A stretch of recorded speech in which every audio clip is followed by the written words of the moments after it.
Hello, everybody. Welcome to Kokomo Municipal Stadium here in Kokomo, Indiana.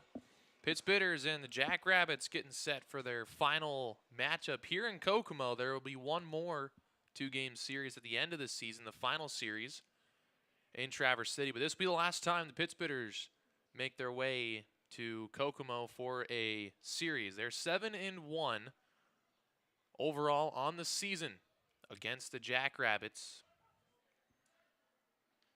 They have had a lot of success. Their only loss coming in Turtle Creek Stadium the last time these two teams met, when they blew a 4-run ninth inning lead.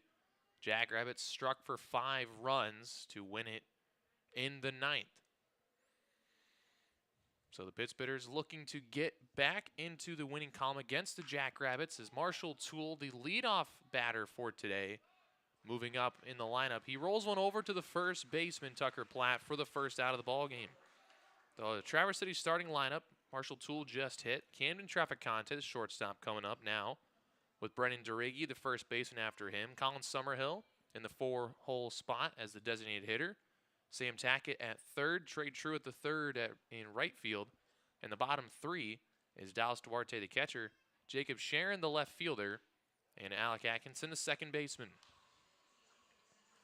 Pittsburghers facing Richard Keel, a pitcher that they have seen a couple of times this season. A right-handed pitcher who throws from a lower arm slot more towards the side than over the top. Keel is from Menlo College, a sophomore. Pitched in the All-Star game for the Jackrabbits, and is trying to take that all-star success and apply it here against the Pittsburghers. He pitched 2 innings on the 22nd against Rockford, giving up 1 earned run, but making the start here against Traverse City. Both teams going with more of a bullpen game, with Keel getting the start, Joe Horosco getting the start, a usual reliever. And Traficante has a 3-1 count against Keel. He's thrown everything outside.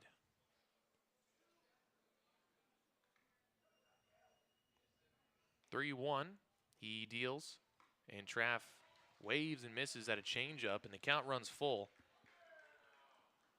4th time that Keel is facing the Pittsburghers this season. All of those appearances out of the bullpen. He faced him on June 10th in Traverse City, June 24th here in Kokomo, and July 11th in Traverse City. That was the 8-7 comeback win. Full count delivery coming. Keel deals, and Traff missing again at the changeup. He goes down swinging for the second out.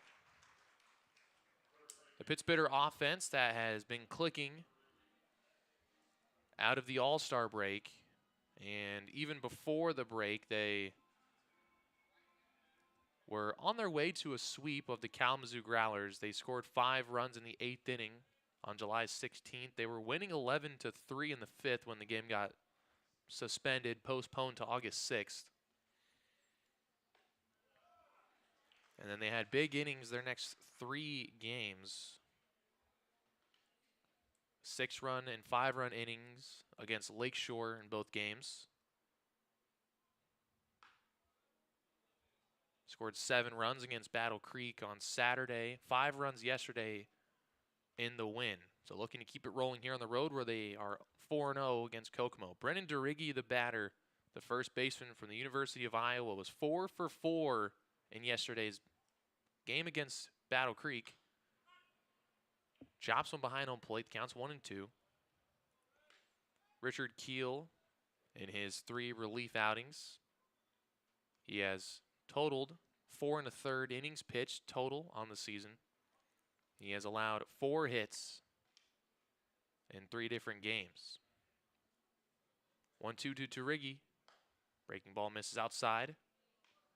He's also only allowed 1 earned run. That was the last time out on the 11th.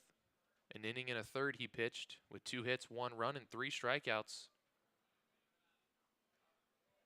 2-2 to Durigi. Breaking ball, hit high and deep to right.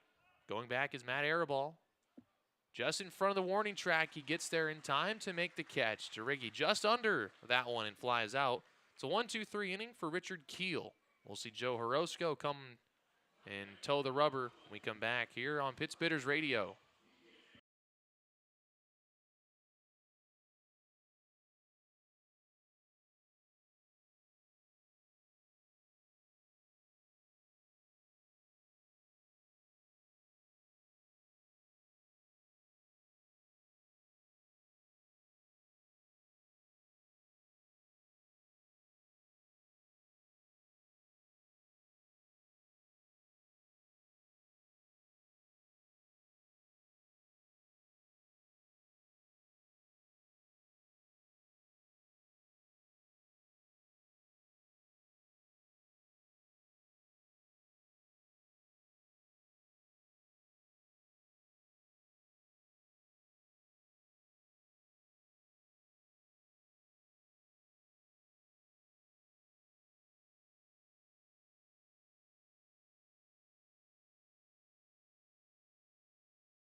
Welcome back to Kokomo.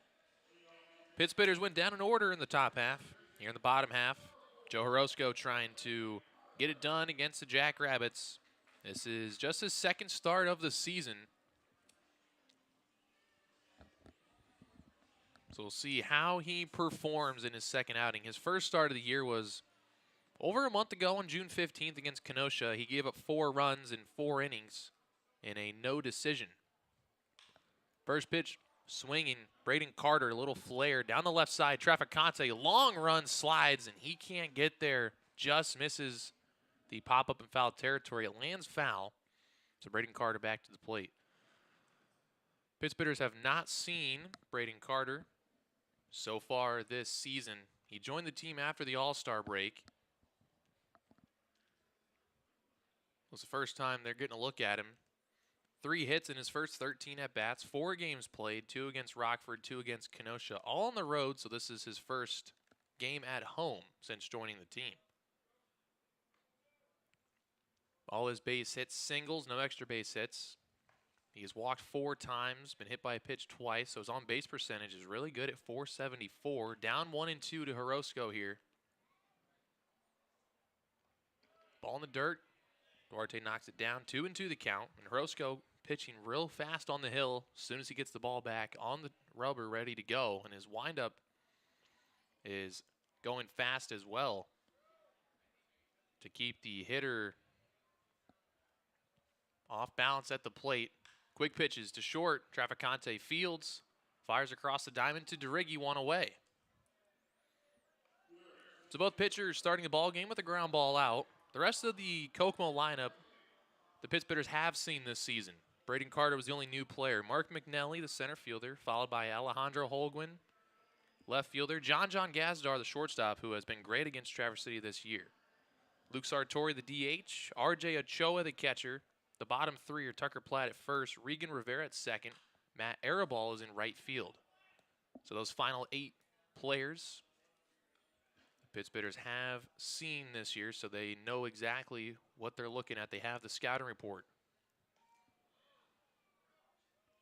1-1 after a strike, and then a ball to Mark McNelly. He's out in center field from Seton Hall University, a sophomore, hitting .273 this season.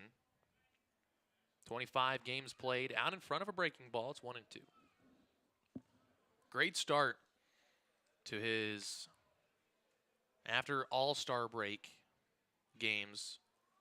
3 multi-hit games of the 4 games played after the All-Star break.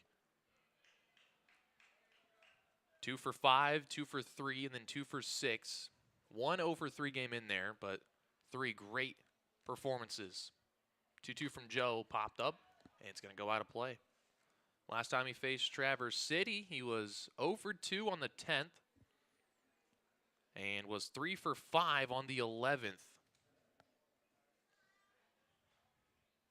That was that 9th inning comeback win. Fouls another one off, stays alive. That game on the 11th, Mark McNelly did not reach in the 9th inning. He was actually the first out, but then 7 consecutive batters reached safely as Kokomo stole a game from Traverse City. A game that I'm sure they would really want to have right now in the win column to have an even bigger lead in the divisional standings. As Horosco fires a fastball just missing the outside corner. Looked like a pretty good pitch, just off, and that will put on McNelly with ball 4.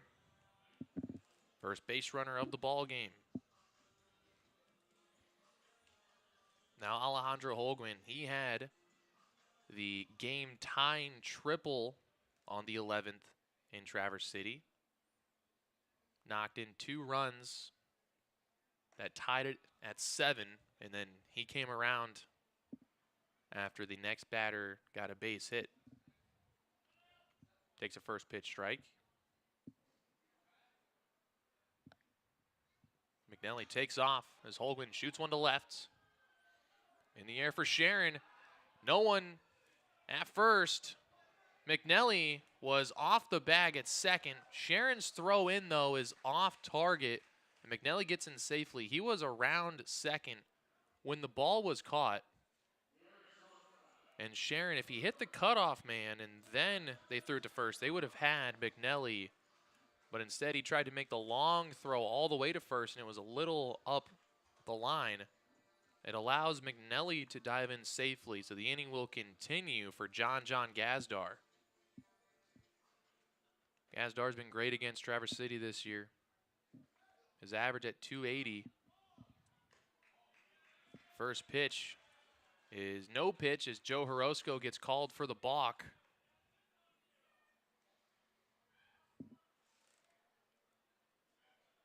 That will move McNelly to scoring position. A base hit could give Kokomo the early lead. Gazdar 2 for 5 yesterday against Kenosha in the win. That first pitch, unofficial, doesn't count because of the balk. So on the first official pitch of the at-bat, Gazdar sends one out of play.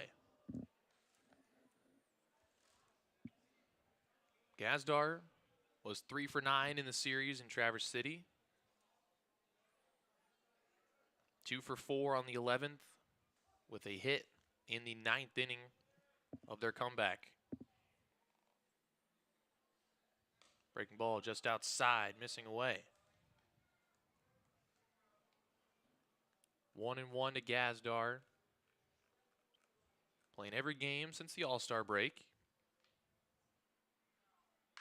Rips one to short right at Traficante, who fields. Long throw on target to Duregi. That'll end the inning.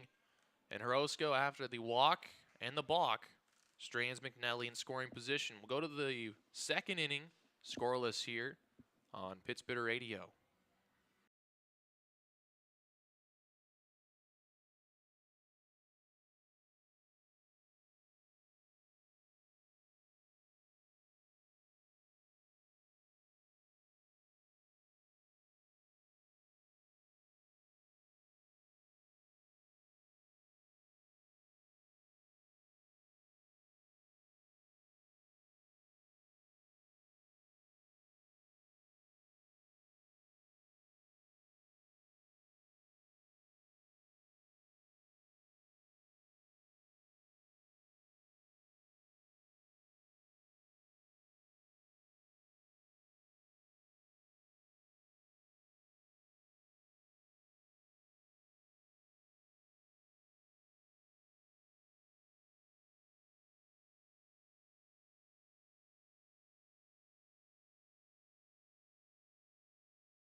Top of the second starting here in Kokomo.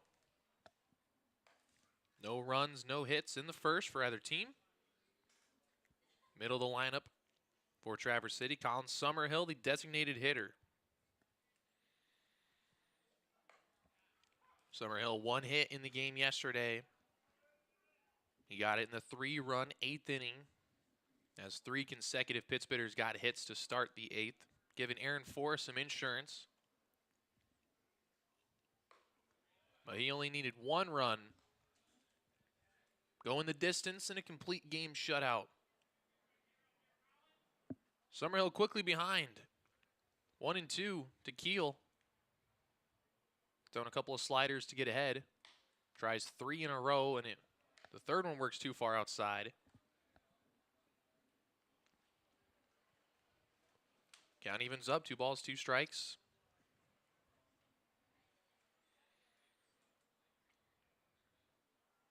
And the 2-2. Fastball swung on and missed. Summerhill down on strike, second strikeout for Keel.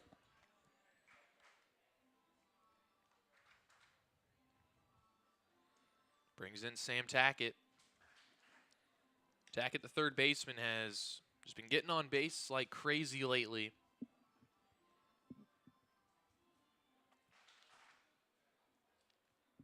Came out of the All-Star break with back-to-back 3-walk games against Lakeshore, and then another walk on Saturday against Battle Creek. 7 walks and then a hit by pitch in the series. He only had 5 official at-bats with 2 hits.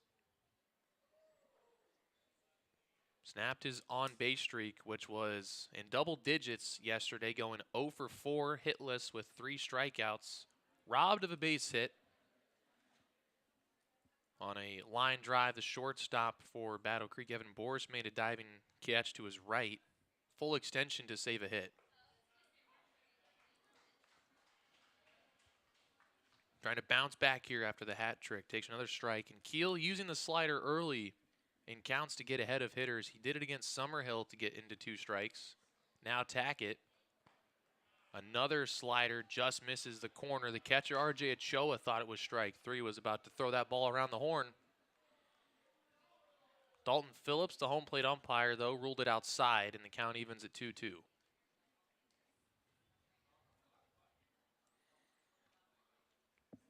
Tackett set for the pitch. Keel deals. And another slider, another strikeout for Keel. That's his 3rd of the game and 5 batters faced so far. It's the most strikeouts he has got against Traverse City this season and the least batters he's faced. Pittsburghers providing little resistance here early on. Just a soft ground ball by Toole. Deep fly ball by DeRiggi in the first. And then the 3 strikeouts. See what Trey Truitt the third can do. The right fielder with a pretty good series against Battle Creek. Trying to keep it going here. He got his 2nd home run of the season here in Kokomo. The first time that the Pittsburghers visited. Tied atop the team lead in homers with 2. The 1-1. Slider in the zone. Keel just keeps throwing it for strikes. Pittsburghers keep taking it. He's ahead 1-2. Looking to strike out the side.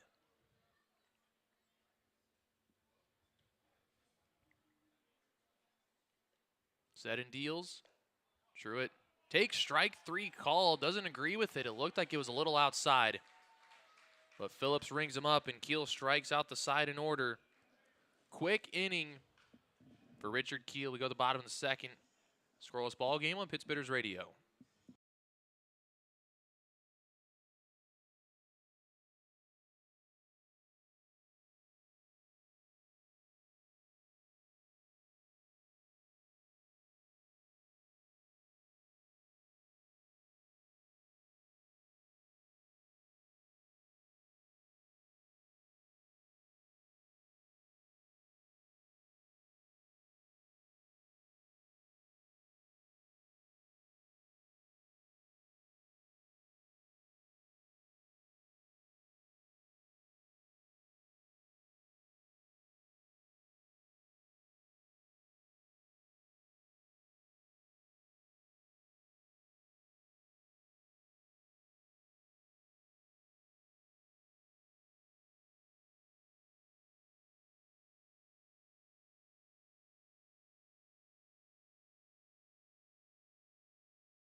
Welcome back to Pittsburgh Radio, bottom of the second.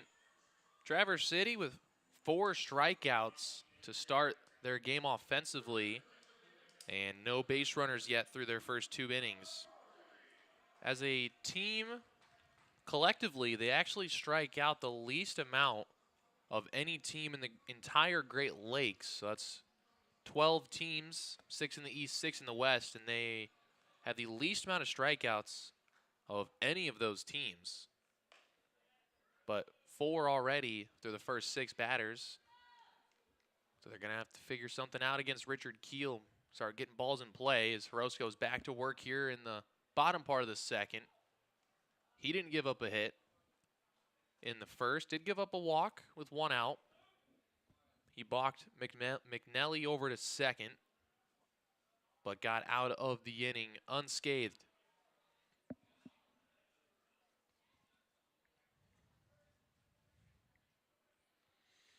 So here in the second inning, Luke Sartori, the designated hitter, first to greet Orozco. Rips one into right field, a line drive, base hit. First base hit of the ball game. Jackrabbits have a leadoff base runner.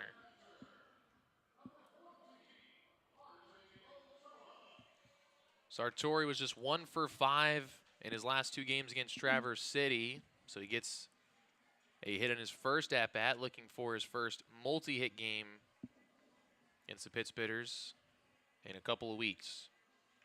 He's on for R.J. Ochoa, Kokomo catcher.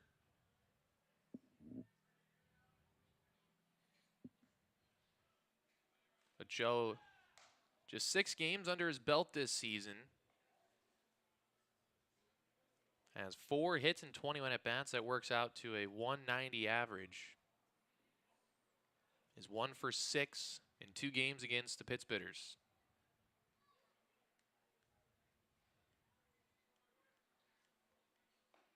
Waves at the first pitch. Breaking ball from Joe for a strike. Started off his season July 7th with Kokomo with a 2 for 4 game. Then was 1 for 4 against the Pittsburghers on the 8th. But his last 4 games played, just 1 hit and 13 at-bats. Takes a strike from Orozco. Right down the middle. And he's down 0-2. Joe looking for a strikeout or a ground ball to get a double play. Way ahead in the count. He deals. Ochoa, soft chopper on the third base side. Smart play by Sam Tackett. He's going to let that one go foul. That would have been a really tough play. Definitely no shot at 2. And on the soft roller, may have had no chance at getting Ochoa at first. So he wisely let it kick a little foul before touching it. And Ochoa will have to come back for another 0-2 pitch.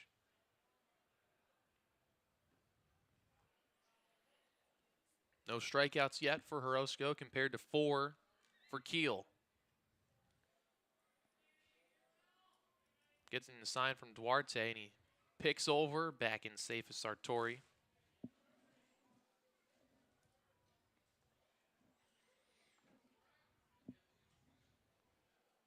Do have to watch Sartori. He's the team leader in stolen bases. 0-2 pitch. Swing and a miss. Blew the fastball by him. Ochoa down for out number 1 here in the second.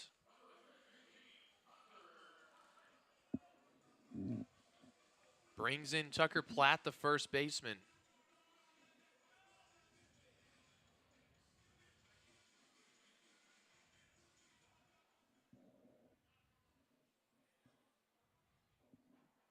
First pitch in the dirt. Good block by Duarte to keep Sartori at first.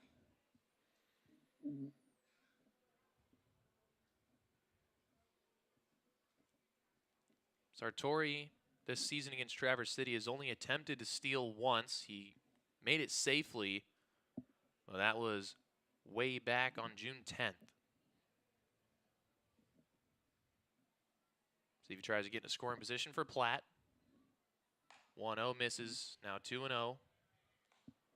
Platt from IU Kokomo, so this is where he plays his college ball here at Kokomo Municipal Stadium with the IU Kokomo Cougars.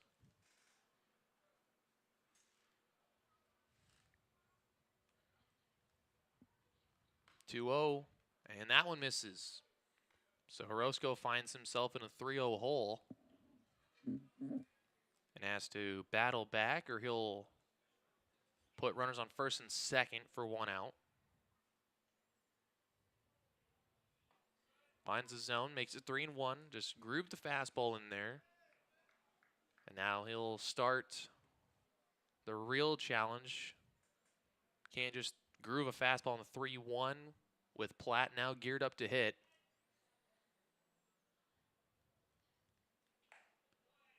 Tries for the outside corner, and he finds it with the fastball. The count goes full. Let's see what he goes with on the 3-2. Be dangerous to throw a fastball, and if you throw a breaking ball, you have to make it competitive. Sartori off of first. Takes off. The pitch in the zone, fouled up against the screen on the first base side. Looked like the fastball from Horosco, and he was a little late on it. So you don't want to necessarily throw anything slower that would give Platt better timing at the plate. But he's thrown 3 straight heaters. See if he tries to mix it up. And will Sartori take second again, or try to? Joe set. Sartori does take off again, and another foul ball by Platt. Looked like another fastball as well. So Joe Horosco's not messing around with the off speed here in a full count. But after going down 3-0 and throwing 4 straight fastballs, he might need to mix it up. If he throws a good, changeup or a slider, he can get a swing and miss. And you could turn that into a double play if you throw the runner out trying to steal.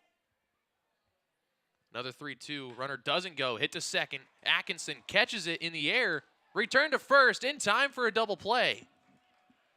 Sartori hung off of first base, thinking that ball was going to bounce. Atkinson makes the catch and throws to first for the double play. Horosco out of the inning. We go to the third, looking for some runs here on Pittsburgh Radio.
Back in Kokomo for the top of the third inning. Pittsburghers and Jackrabbits knotted up at 0. Scoreless so far. Early makings of a pitcher's duel. Richard Keel with 4 strikeouts in the first 2 innings. He's faced the minimum with no base runners allowed. And Orozco has allowed 2 base runners, but no damage, getting a double play last inning. Keel continues to work the slider, gets ahead of Duarte, puts it in the zone. Dallas Duarte, the Traverse City catcher, had the day off yesterday, back in the lineup. Another slider and another one in the zone. And he's throwing it in perfect spots. He's not leaving it over the plate. He's throwing it to the outside corner to righties. So it's working away from their bat, so they have to sit on it and try to hit it the other way. 1-2. Another slider. And a foul tip in and out of the glove of Ochoa. So Duarte will stay alive. The catcher is a .203 hitter. He is 1 for 5 out of the All-Star break with an RBI and 4 walks. Another 1-2. Another slider, and Duarte able to lay off. It's 4 in a row by Keel. Some point, these Traverse City hitters need to start driving that one the opposite way for hits to get Keel off of it and see more fastballs. But no need to throw the fastball when you are getting ahead with the slider, as Duarte rolls over 1 to third, and Carter makes the play, routine for the first out. Just a classic case of if it ain't broke, don't fix it. So there's no reason for Keel not to keep throwing the slider until the Pitts Bitters can prove that they're able to sit on it and hit it hard somewhere. First 7 retired in the ballgame for Keel. Here's Jacob Sharon, the left fielder. First pitch, and there it is again, in for a strike.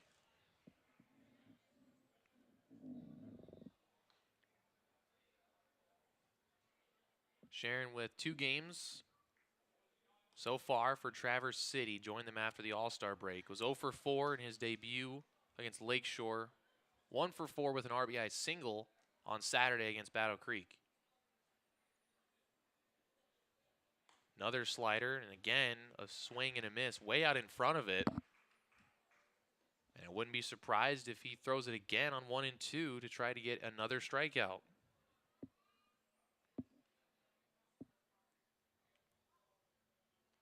Does throw it again, and Sharon waves and misses. Another Pitts Bitter with a pretty ugly swing at that slider. And Keel with 5 strikeouts here in the first 2 innings.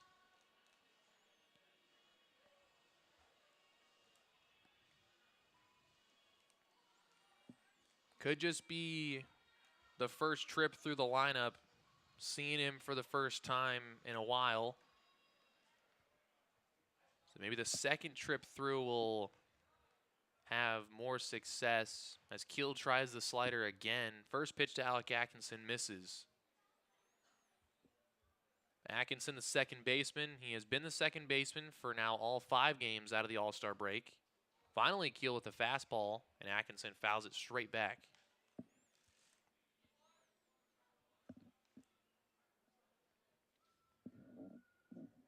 Atkinson with a hit in every game out of the break, but just 1 hit games.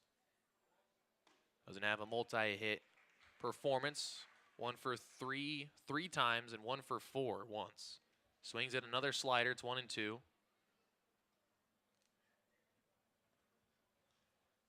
With 2 away, Keel deals. Slider again and another strikeout. 6 strikeouts. Pitts Bitters' first trip through the lineup. They have not touched first base. They've only put 3 balls in play.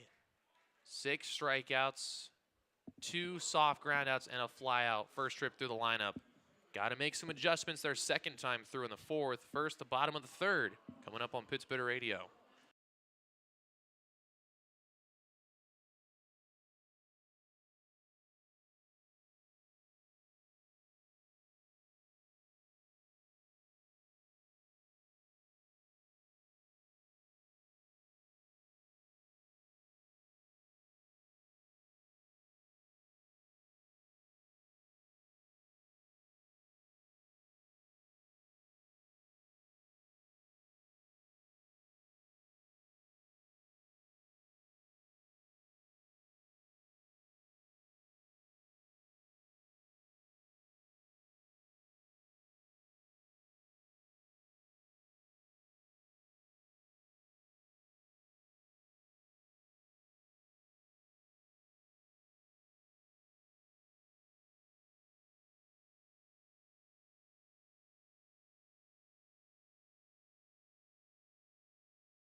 Bottom of the third in Kokomo, and the Pit Spitters have been sat down in order. Their first trip through the lineup.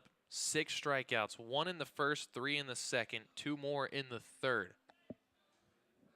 Big adjustments needing to be made. Their second time through the lineup when they come to the plate in this next half inning. Here in the bottom half of the third, Jackrabbits back up. Rygel Rivera, the second baseman, leading things off against Joe here.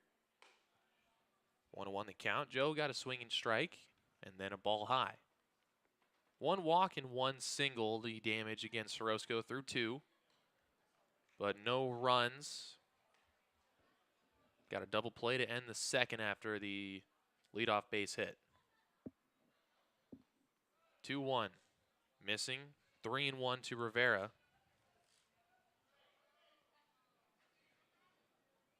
And Orozco quickly into the windup. Shot up the middle. Traficante fields on to Duarte in time. Leadoff man retired.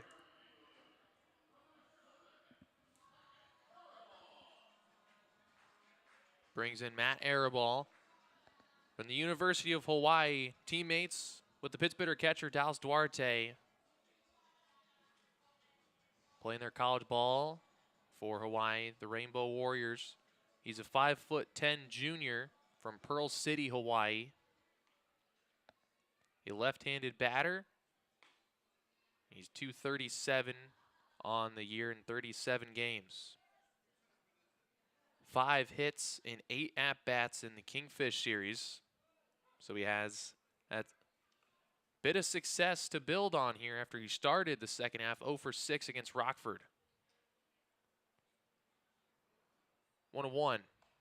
Orozco on the outside corner. Gets ahead 1-2 of Arabal. Arabal was 1 for 4 in the last 2 games he's faced Traverse City. Rolls 1 to second. Alec Atkinson right there for it. On to Duarte. 2 quick outs by Joe. Both on the ground. 1 to short, 1 to second. Brings in the top of the order again for the second time.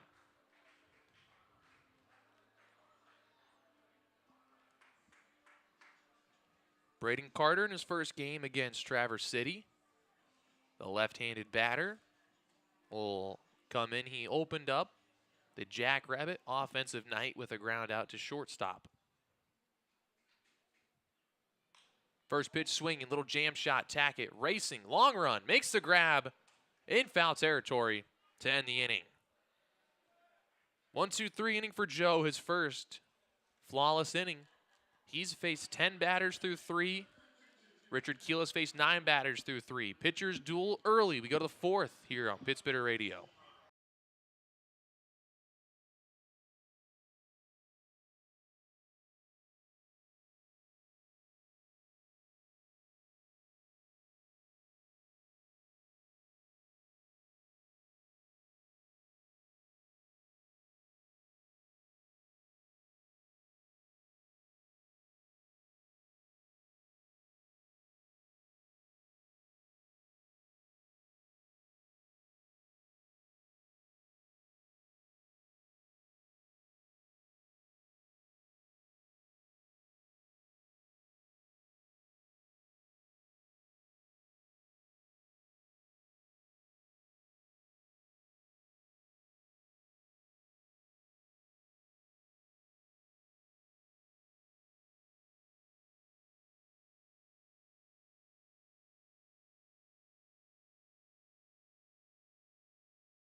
Top of the 4th, top of the order for Traverse City, looking for their first base runner of the game. Trying for competitive at-bats here, their second trip through the lineup. Richard Keel has just worked ahead of every single hitter. I believe he's had every hitter in a 2-strike count. He has struck out 6. I know Rygel was in a 2-strike count, as was Duarte on their outs. Marshall Toole, though, he may have been in a 1-strike count when he grounded out to first his first time up. And he will face a 2-strike count here, though. He wasn't in a 2-strike count, so 8 of the 9 batters in the first inning were down with 2 strikes. Keel has been great so far. Here to start the fourth, gets a grounder by Toole to second. Fielded and thrown in time to get Toole at first. Rivera makes the play.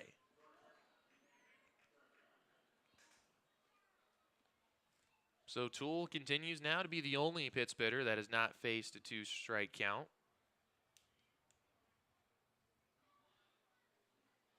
As he grounds out to second to start the inning. Traficante up. He struck out his first time up. Waves at a first pitch changeup. So he's throwing the changeup to the lefties because it breaks away from them. And he throws the slider mostly to the righties because it breaks away from them. He's just avoiding barrels here early. Hasn't needed to throw the fastball, as his off-speed and breaking stuff has been excellent. And the Pitts hitters have not had an answer for it.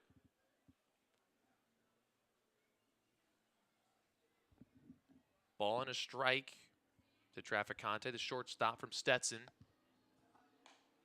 2-1, one of the rare hitter counts that a Pitts hitter has had in the game today.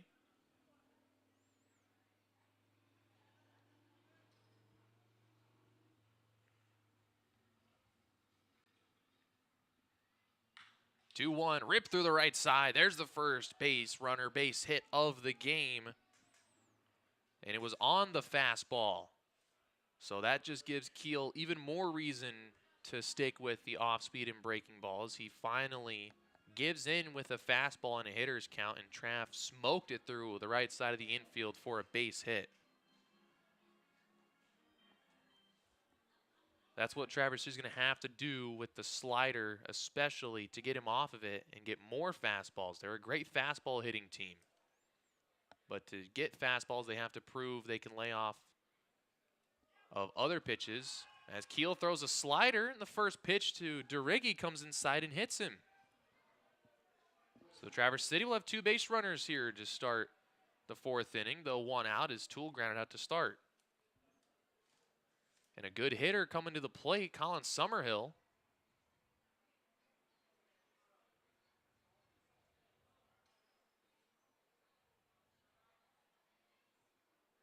Summerhill, he struck out in his first at-bat against Keel.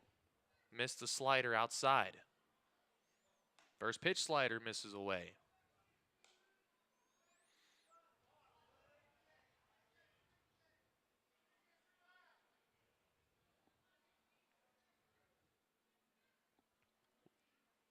One-0 to the designated hitter, Colin Summerhill. There's a slider, and he's way out in front of it.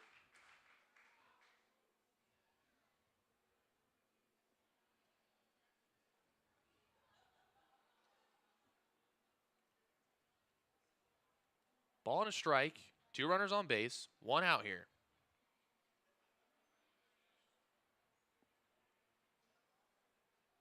Most likely bringing the slider again. There it is. Misses outside, though.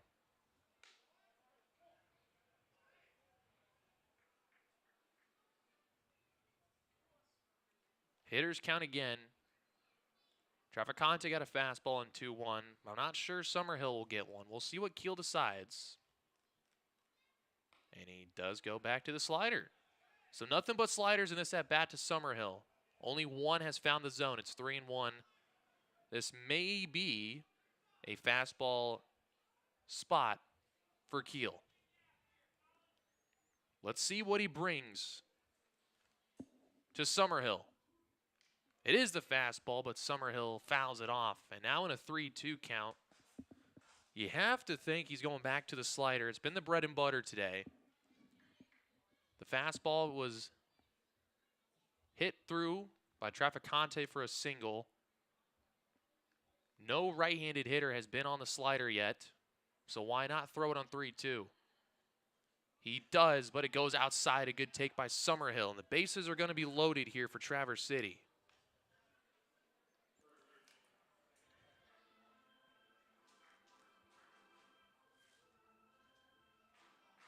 Mound visit for the Jackrabbits.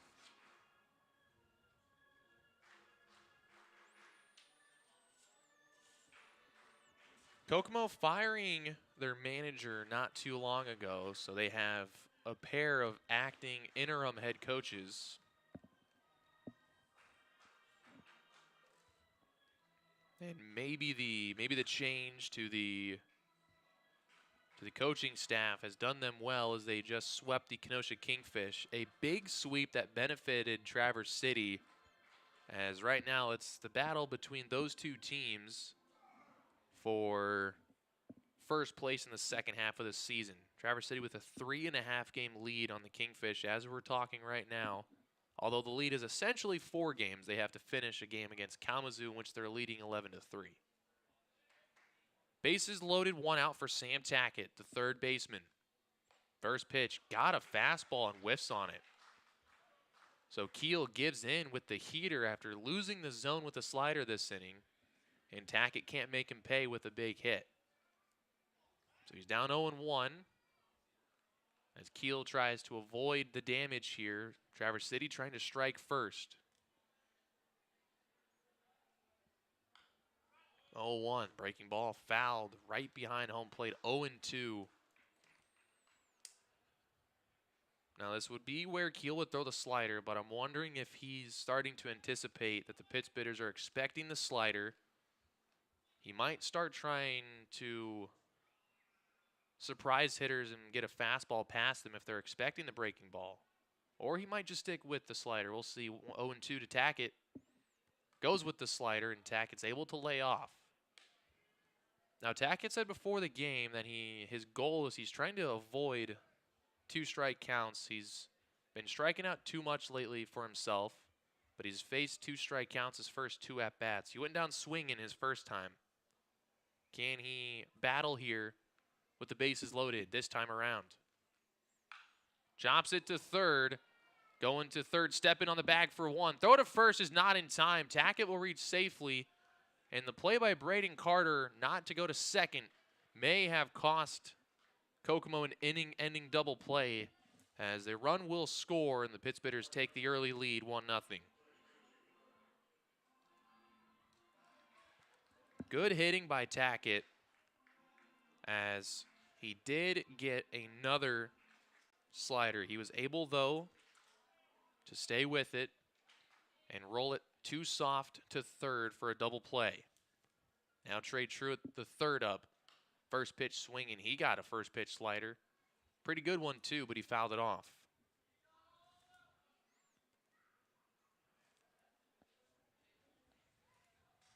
I think the only play that could have avoided a run there was if Carter came home, but even then, I mean, Traficante with his speed and the way he got the jump off of third, I don't think he would have had it. I think he was in no man's land out there. 0-1, misses away to Truitt.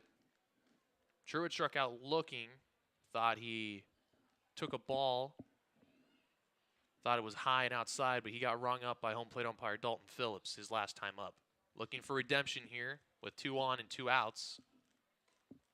And he'll get a hitter's count at 2-1.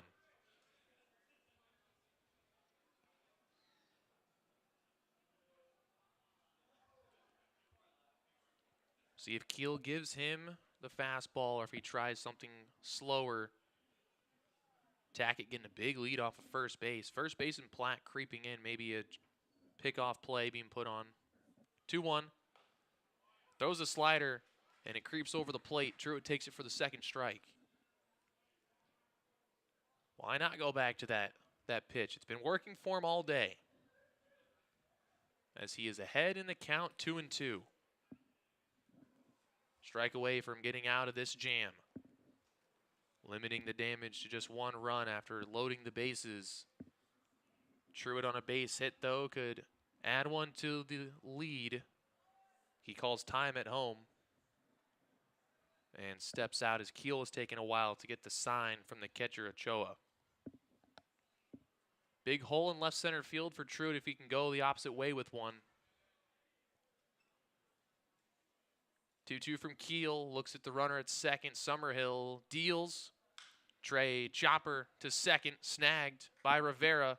And on to first in time to end the inning. Keel gets out of the jam, but a run scores for Traverse City. Sam Tackett, RBI ground out, puts them on top. It's 1-0 going to the bottom of the fourth here in Kokomo on Pittsburgh Radio.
Bottom of the fourth, Pittsburgh's taking the early lead here.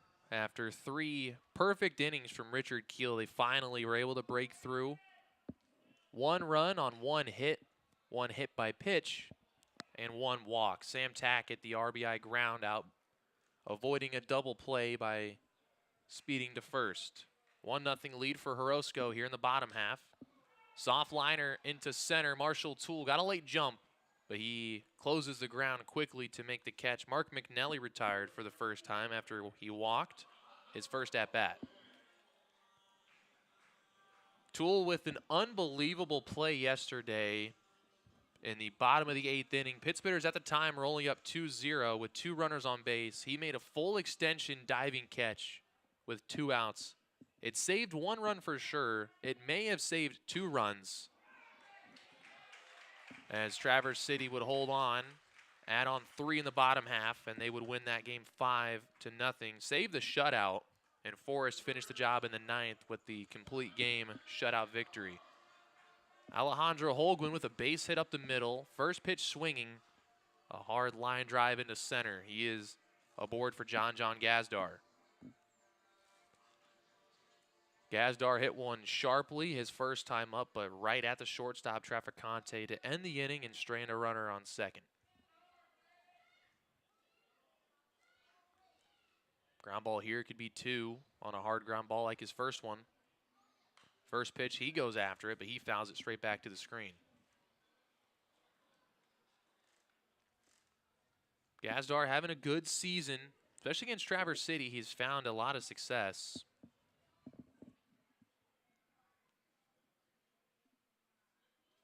Trying to keep it rolling here at home.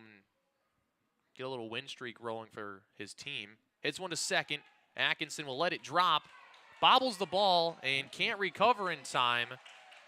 A routine play just booted by Atkinson, and that will put both runners on base safely. It could have been a double play. Instead, it's an error, and Gazdar is on base.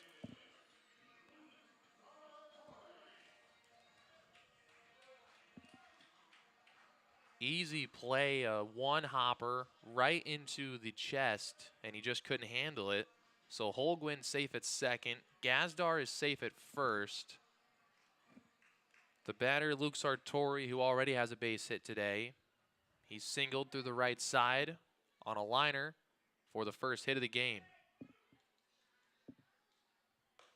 Checks his swing, but takes strike one on a fastball from Horosco. Not sure Atkinson would have turned two if he fielded it cleanly with Gazdar's speed hustling down the line, but they definitely would have had the lead runner at least. But instead of 2 outs and Gazdar at first potentially, or a double play, it's first and second. The runner in scoring position, the tying run with just 1 out. The DH Sartori from the University of Nebraska looking to come through.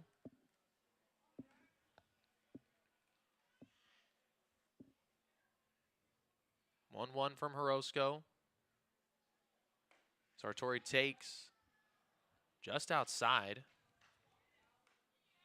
Looked like a pretty good pitch, but taken for a ball. It's 2-1.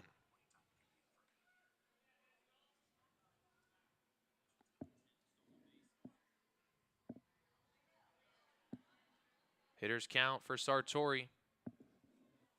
2-1. Good pitch by Joe. Perfect fastball on the outside corner. It's 2-2. Don't want to give him anything too good. Up the middle, Traficante fields, steps on the bag himself. On to first, double play. That's the second inning-ending double play of the ball game by Horosco. He gets Sartori to ground out into it, and he's out of trouble. Keeps the 1-0 lead for his team as we go to the 5th inning in Kokomo on Pittsburgh Radio.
Welcome back to Kokomo Municipal Stadium, top of the 5th inning.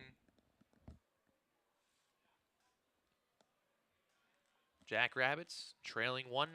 Pittsburghers with a run in the 4th. Broke up the perfect game by Richard Keel. He retired the first 9 batters, actually the first 10. And then 3 consecutive reach to load the bases. Sam Tackett delivered the RBI.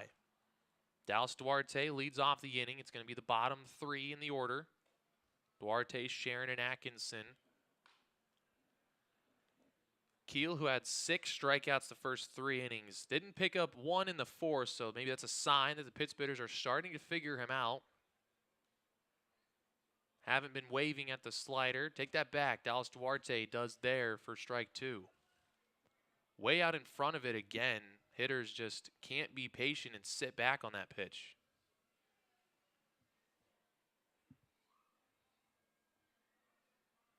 1-2 count. Keel delivers. Another slider, and again, just waving at a pitch a foot out of the strike zone. Just unable to hold the bat back.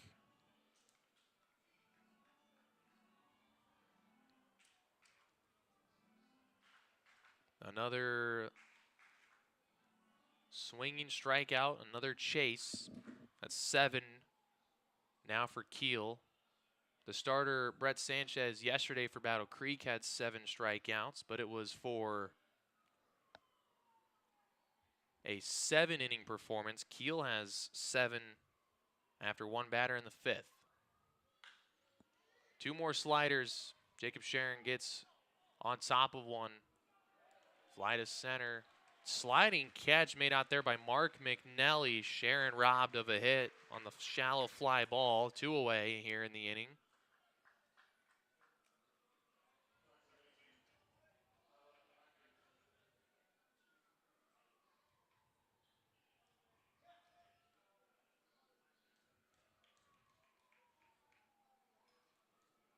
Two straight retired.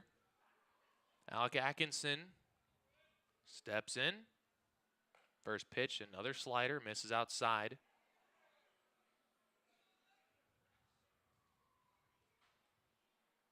Atkinson struck out swinging his first time up. Hits the fastball up the middle, base hit into center field. There we go. 2 out, base knock for Atkinson. Hard hit line drive right back up the middle and sent into center field.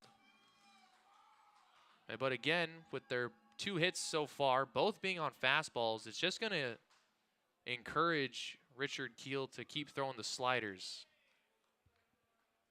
So they're going to need to adjust properly.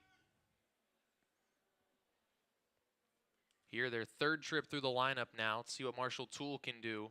Atkinson takes off. First pitch running, bobbled by the catcher Ochoa, and he'll get in there without a throw.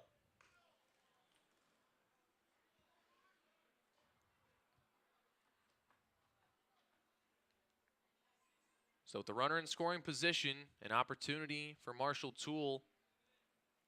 A base hit could double the lead.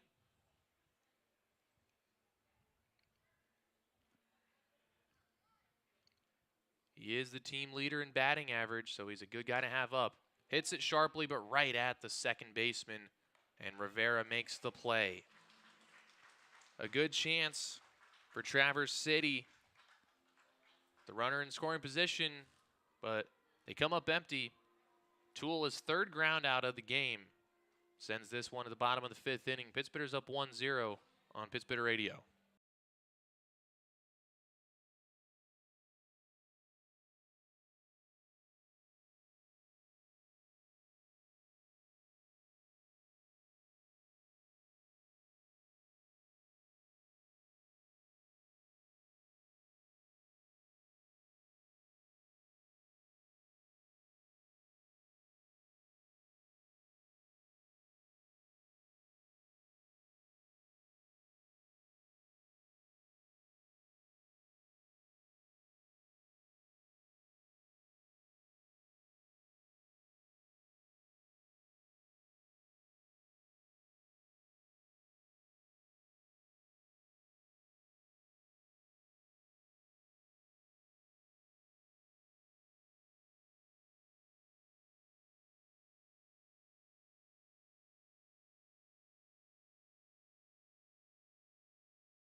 Bottom of the 5th in Kokomo. Pittsburgh's 1-0 lead. Here, Joe Horosco back out on the mound. First pitch swinging, snagged it. A comebacker. Horosco jumped off the mound to pick that one out of the air and throws to first to get R.J. Ochoa out to start the inning.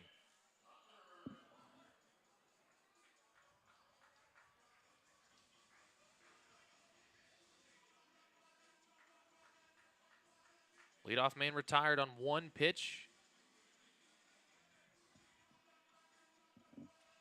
to start the 5th. And the first pitch to Tucker Platt is taken for a strike.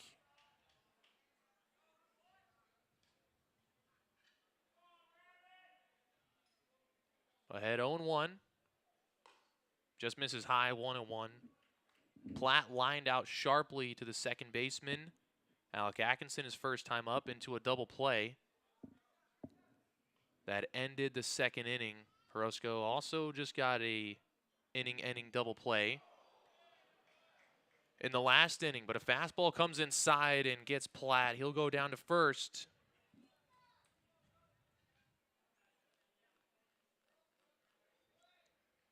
So far today for Kokomo, a base runner in 4 of their first 5 innings, 2 singles, 1 walk, 1 hit by pitch, and 1 error.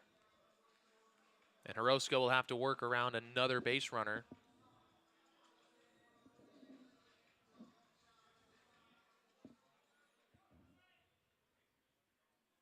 Runner is on first to start the inning. Regan Rivera up. He's 0 for 1, grounded out to the shortstop. Traficante, his first time up. They could use that again. Could be another double play.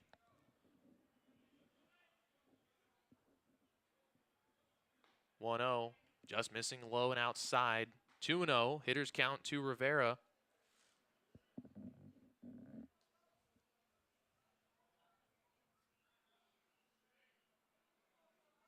Rivera, the second baseman from San Diego Mesa College. He's a freshman. He's played in just 7 games. 0 for 5 in the first 2 games of his season. Those were against Traverse City. Back-to-back pickoffs, and Platt back-to-back dives back in safely. Started his season 0 for 18, but he was 3 for 4 yesterday against Kenosha. So he's finally starting to figure it out. Fouls one straight back on 2-0. It's 2-1 now. That's 6 games in a row to start the year hitless, and then he broke out for a 3-hit night. Trying to roll it over, though he's 0 for 1 to start today.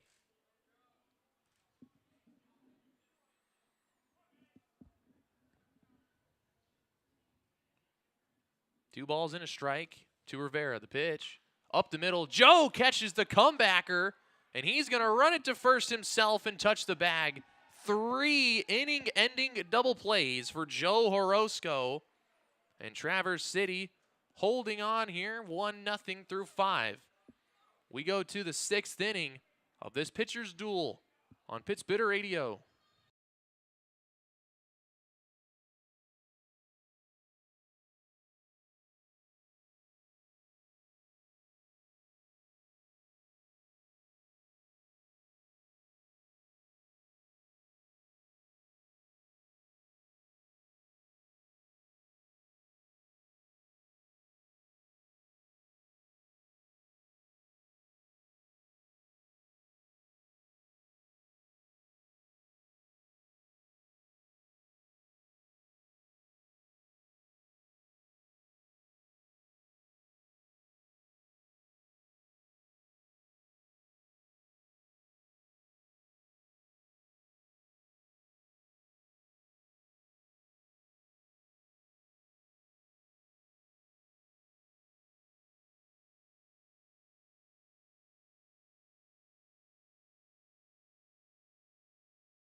Top of the 6th. This game's cruising along so far with fast innings. Only 4 total hits, 2 for Traverse City, 2 for Kokomo, 1 run on the board, and the pace being pushed along by 3 inning-ending double plays by Traverse City, the last one unassisted by the starting pitcher, Joe Horosco.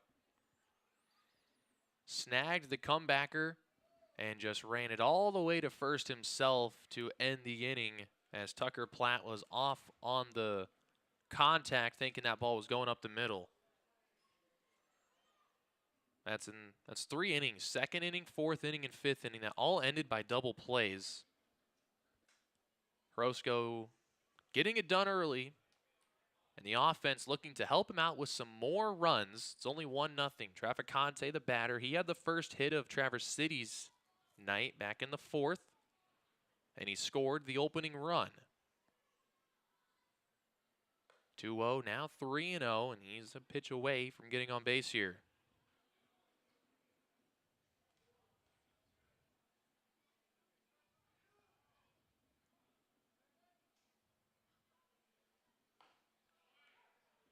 Had the red light, takes sign all the way as Keel drops a fastball in. 3-1, so now Traff ready to swing if he gets a good pitch to hit. And he won't. Would have been ball 4, but it comes inside and hits him on the leg instead. And Traficante will reach to start the inning. It took 6 innings, but the Pittsburghers finally have their first leadoff base runner of the day. Hasn't been easier for Kokomo. They only have 1 leadoff base runner as well through 5 of their innings, so both pitchers doing a good job of getting the leadoff man out, but Keel puts on Traff here to start the 6th.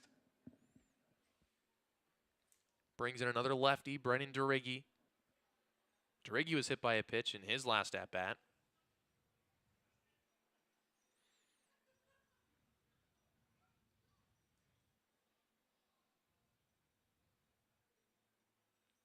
Quick pick over by Keel and Traff back in safely.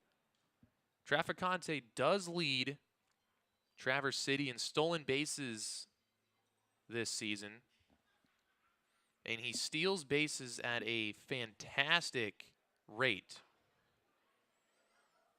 He has 20 stolen bases, leads the team by 3, and he's only been caught stealing once. That's 20 for 21 when he takes off.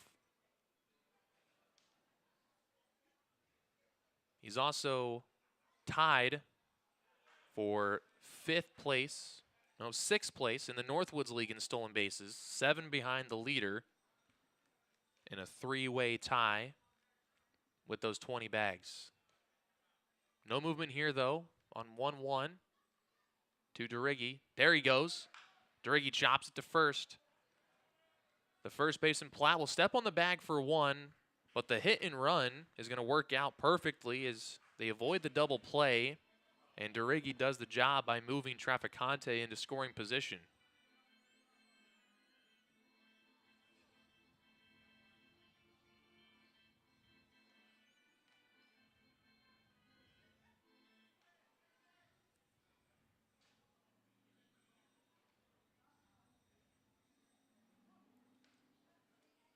Runner in scoring position for Colin Summerhill. He walked his last time up, 0 for 1. First pitch slider, hits it into right center field. It's going to drop for a hit. Traficante with a perfect jump is going to come all the way in to score. Summerhill is going to take second on the throw in. The RBI single makes it 2-0 Traverse City.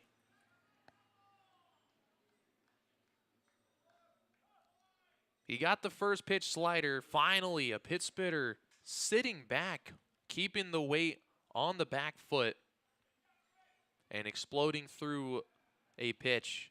Traficante, what a jump, realizing that that ball was going to fall in for a hit. He ran almost immediately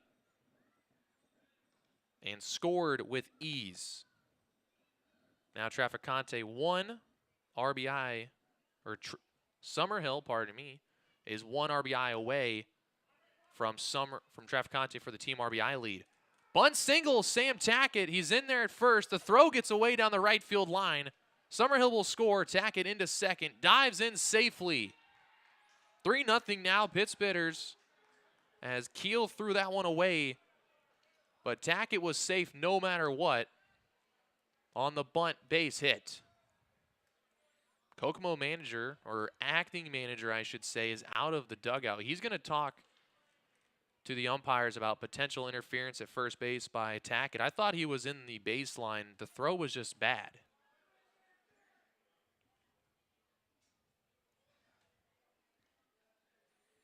The throw took the first baseman Platt up the line. It wasn't Sam Tackett that went up the line. It was the throw. You can't fault Sam Tackett for running where he's supposed to run. The crew's going to discuss it. I don't see how this can change. And very quickly, the discussion is all runners are safe.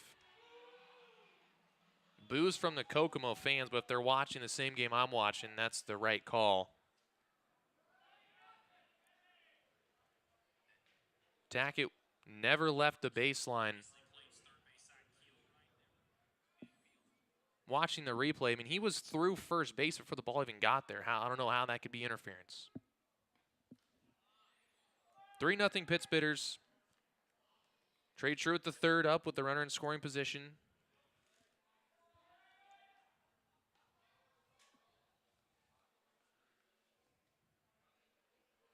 The official scoring is a single for Tackett and reaching second on the error by Keel. And they're giving him credit for an RBI, which is interesting because it was a bunt on the infield. I thought Summerhill would have scored on the throw, but I'm sure Tackett won't complain with an extra RBI to his name. Ripped right side. Diving play by the first baseman, Tucker Platt.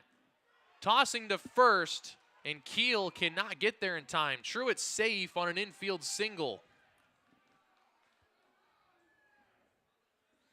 And that's going to do it for Richard Keel, getting into big trouble here in the 6th inning. That's 3 consecutive hits by Traverse City. They have 2 runs in the inning so far, and they have runners on the corners with just 1 out. Keel's night's going to end there. New pitcher coming in. We'll take a break and come right back on Pittsbitters Radio.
Back in the top of the 6th inning, Ben Peters is the new pitcher for the Kokomo Jackrabbits with runners on the corners.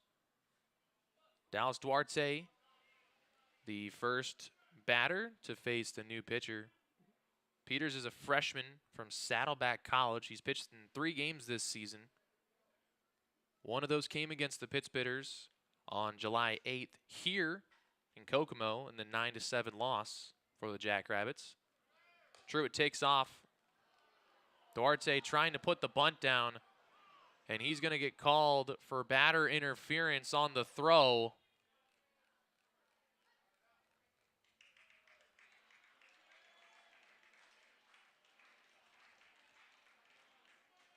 He leaned over the plate trying to bunt the ball, and he was ruled to be in the way of the throw by R.J. Ochoa as he threw it into center field. So Duarte got called for batter interference. So Truitt, I think, will be called out. Phillips, the home plate umpire, I think he made a false ruling that he said Duarte was going to be out and Truitt would go back to first. But I'm pretty sure when there's batter interference on a steal, it's just the runner that's out and the batter gets to keep at the plate. They're going to discuss the ruling here.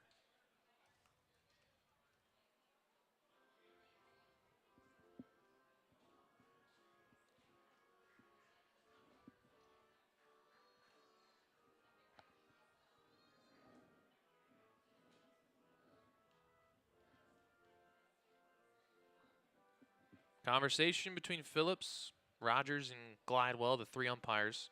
And actually, I think they're right. Duarte would be out. So Duarte is out on the batter interference. And Truitt has to stay put at first.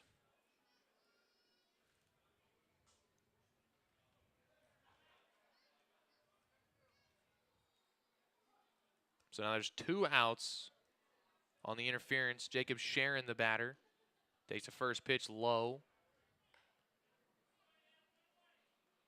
Peters pitched 3 innings against the Pittsburghers on the 8th. Gave up 2 hits and 2 walks, 3 runs. Struck out a pair of batters.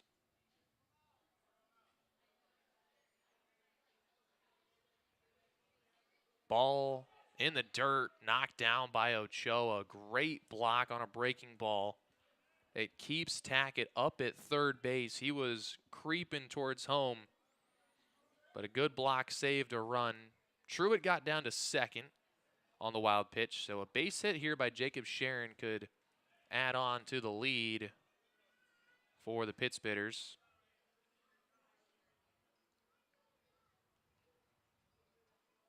Trying to deliver on a 2-0 count. Now 3-0 as Peters missing wildly low.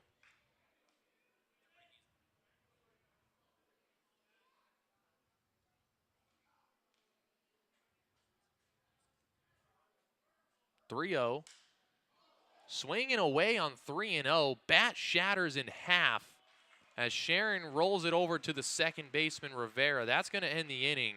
Shocked that he had the green light on 3-0 there. And that will do it as the bat just exploded on the swing. Pittsburghers get 2 runs in the inning. Double by Colin Summerhill, a single by Sam Tackett. 3-0 bottom of the 6th coming up on Pittsburghers Radio.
Bottom of the 6th, Pittsburgh's up 3-0. And Horosco back on the hill for another inning of work. He's already thrown a season-high 5 innings. So every single pitch he throws from now on is just another season high. Of course, his career high with the Pittsburghs in 2 seasons is 9 innings. He threw a complete game victory in the semifinals last year against the Madison Mallards to send his team to St. Cloud. Facing Matt Arabal here to lead off the bottom of the 6th. And Arabal fighting at the plate. He grounded out to the second baseman, Alec Atkinson, in his first time up.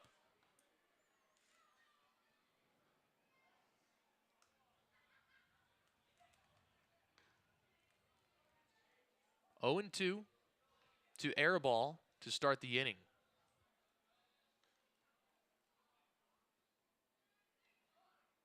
And Horosco taking a long time on the hill, so Arabal will call time.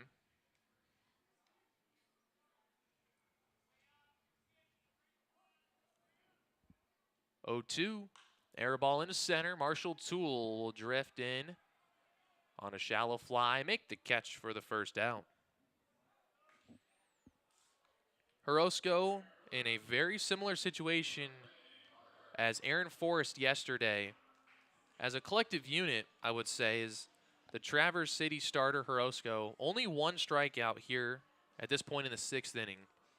Aaron Forrest threw a complete game shutout with only 2 strikeouts. He didn't need to strike out a lot of batters. He got soft contact and got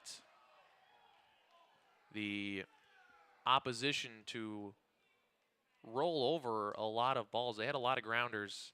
Soft contact, the defense helped him out as well. And the Battle Creek starter had 7 strikeouts. That was his season high.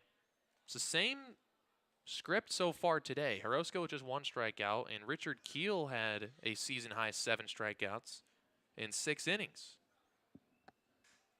But in both cases, Traverse City in the lead. Not needing strikeouts.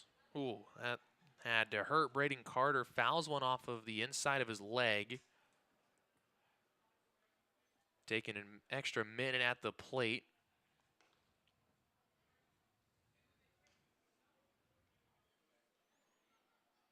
Looks okay, so he will get back in the box. He's down 0-2. And Horosco will send one high. Can't get the chase. 1-2, still a 2-strike count. Horosco working fast on the hill. Deals. 1-2, foul tipped into the glove. Carter down on strike. Second strikeout for Horosco. 2 quick ones here to start the bottom of the 6th inning. Looking for his second 1-2-3 inning of the game.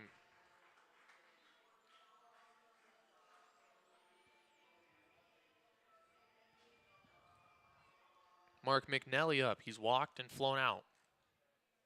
First pitch, off speed, in for a strike. Into the windup again. McNelly, that ball is roped to left center field. That's going to get down for a hit. Going to be at least 2. Marshall Toole cuts it off and prevents it from going deep into the gap, and McNelly will hold up with a 2-out double.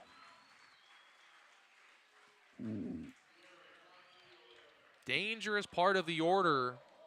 After the McNelly double, now you have Alejandro Holgwin, who's 1 for 2. You got John Gazdar on deck, who is a great hitter and has terrorized the Pittsburghs this season. Holgwin singled on the first pitch he saw his last at-bat, right back up the middle. So Horosco got to be careful with a good hitter here. Base hit could cut the lead. Jackrabbits trying to get her done here with 2 outs.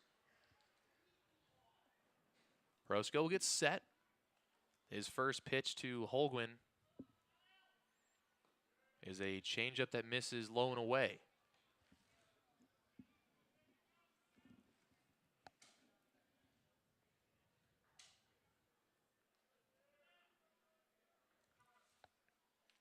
Holgwin checking the swing. He can't hold up on the off speed. He goes way around. There's the first strike, 1-1. McNelly with good speed off of second, so a base hit should give them a run. Joe trying to avoid more trouble here. 1-1. Misses up and away. 2-1 the count. No one active in the Pittsburgh bullpen. Orozco is going to have to get out of the 6th inning all on his own. On a hitter's count, 2-1. Delivers. Holgwin, opposite field to left. Drifting towards the line and foul. So another strike added. It's 2-2. Orozco is a strike away from ending the inning here. But he'd have to make a good pitch to a good hitter to get a strikeout. Infielders are playing deep on the dirt against a guy that hits balls with a hard exit velo. 2-2, 2 outs. Orozco set. Looks like McNelly at second. Looks again. Deals. Little high. Full count.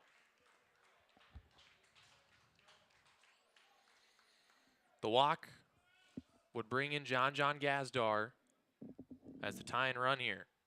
Orozco trying to avoid that. End it right here. His 3-2 payoff pitch. In for strike 3. Holgwin cuts on and misses. Orozco out of trouble with his 3rd strikeout of the ball game. Strands the runner. He's through 6 scoreless here in Kokomo. And we go to the 7th inning. 3 left to play here on Pitts Bitters Radio.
First of the 7th inning here in Kokomo. Pittsburgh's leading 3-0. Joe Orozco, what an inning from him with 2 strikeouts and battling, digging deep after the 2-out double.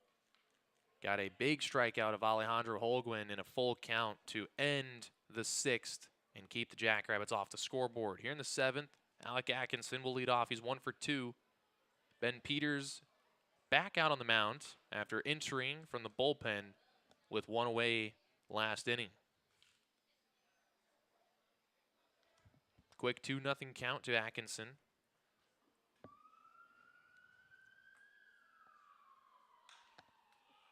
Goes after the 2-0, hits it to shallow right. Drifting air ball by the wall, slides. He makes a terrific catch on one in foul territory. Taking what would have not been a hit away from Atkinson as it was foul, but he would have just taken another pitch if it fell in.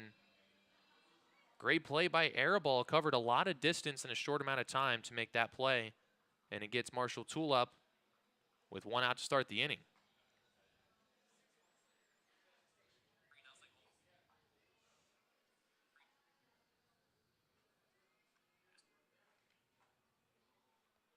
First pitch to Toole in this at-bat. He takes for strike one.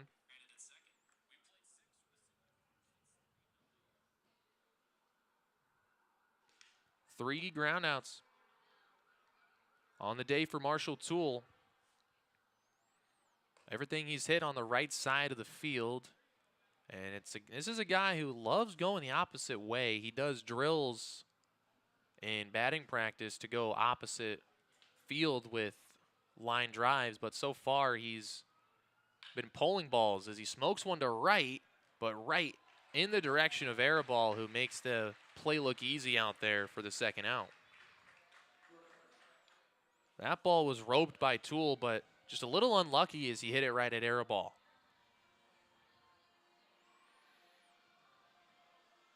Two away.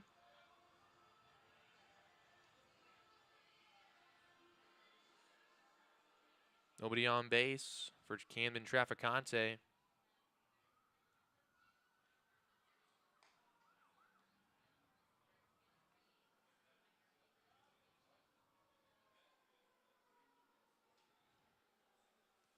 Traff is 1 for 2 today. Struck out his first at-bat, then he singled in the fourth for the first Traverse City hit. Was hit by a pitch his last time up, and he scored on his last 2 times reaching base.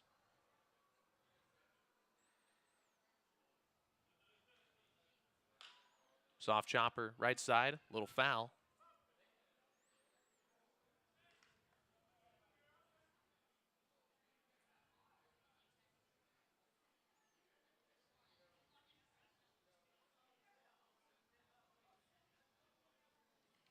Two-strike count.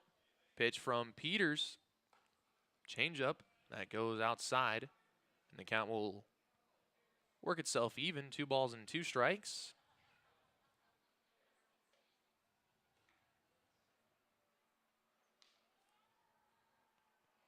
Two outs. The pitch from Peters. Breaking ball. Didn't get the release point on that one. He started that way over the head of Traficante, and the count goes full as that one was well high. See what he brings here. He got a big swing and a miss on a changeup. Could try that on 3-2. Trying for the 1-2-3 inning. He gets set. He deals. And it was the changeup, and Traff swings through it for strike 3. Pittsburgh's down in order. No runs, no hits. On to the bottom of the 7th here in Kokomo. 3-0 ball game on Pittsburgh's Radio.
We're back in the bottom of the 7th inning of a 3-0 ball game. Joe Horosco was 6 scoreless. He's going to depart today's game after throwing 78 pitches, a season-high 6 innings where he allowed just 3 hits and 1 walk, 3 strikeouts. But he kept the Jackrabbits off the board. First pitch swinging, John Gazdar ropes one down the left field line. That's a fair ball. He's going to get into second with a leadoff double. Attacking the first pitch from the new pitcher, Nate Blaine, past a diving Sam Tackett. So on one pitch, the Jackrabbits in business to start this bottom of the 7th. First hit by Gazdar today. But a spot in the lineup that at least Joe Horosco was able to handle. We'll see how Nate Blaine responds. It's his 2nd game out of the bullpen since returning to the team. Sartori at the first pitch, hits it to right. Could be deep enough for Gazdar to tag up. Truitt makes the catch, and he won't risk it as Truitt gets it in quickly.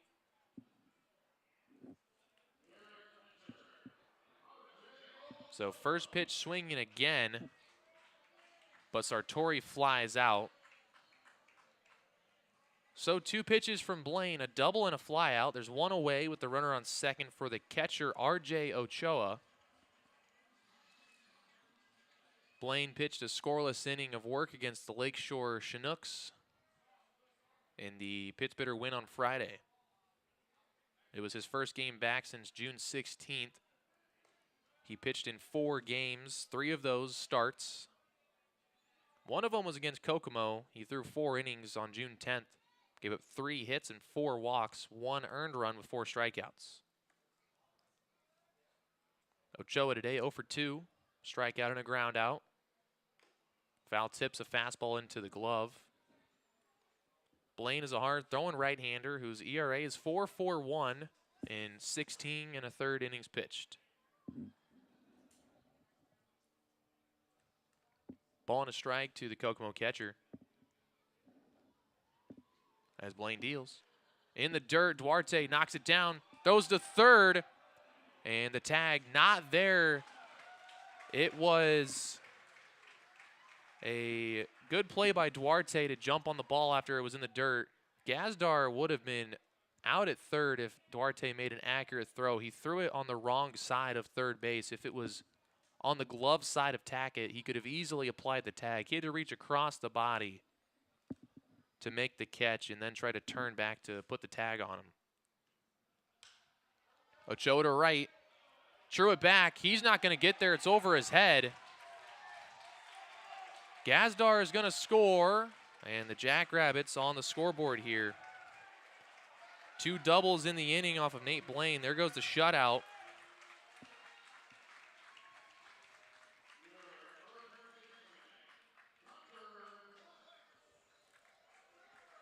Ochoa will get into second base, and the tying run will come to the plate here in the 7th. Tucker Platt.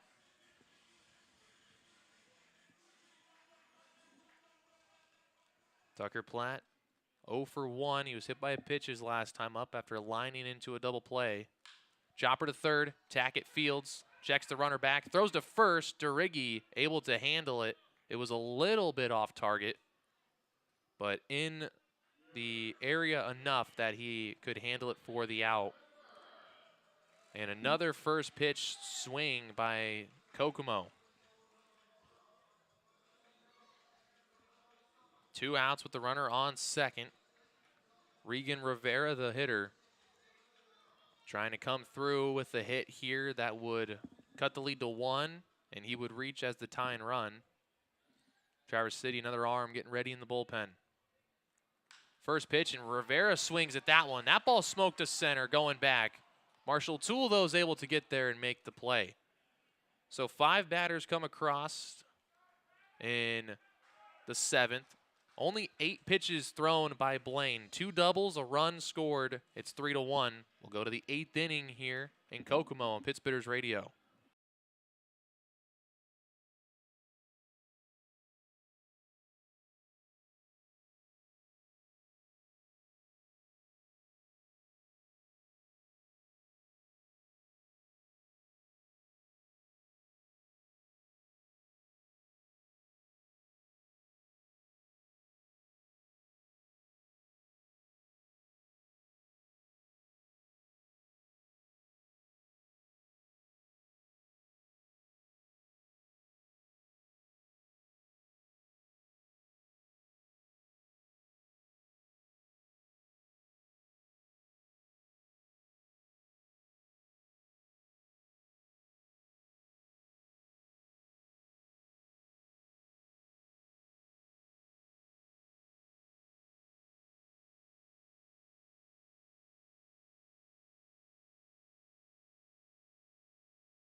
Top of the 8th here in Kokomo. 3-1 score. The Jackrabbits getting 1 run back in the bottom of the 7th on a pair of doubles from John Gazdar and R.J. Ochoa. Nate Blaine, though, is able to strand Ochoa on base and limit the damage. So it's a 2-run game. As on the first pitch attempt, Ben Peters on the mound for another inning. He's thrown 1 2/3 so far of scoreless ball. Slipped off the mound, but because he didn't release the ball, it's not a balk. It's just a redo, essentially. And now he deals a first pitch outside to Brennan Durigi. Was 4 for 4 yesterday, all singles, but so far hitless today. Just got under one his first at-bat on a deep drive to right. Then was hit by a pitch, grounded out his last time up, but it was a successful ground out as it moved Trafficante to scoring position. And he would score on a base hit from Colin Summerhill, so a productive ground out. This at-bat's 3-0. Hasn't had anything near the zone to swing at. See if he has the green light or if he'll take all the way here. Looked like he was taking all the way as Peters puts a fastball in the outside corner. Now 3-1, and now ready to swing away if he gets something to hit.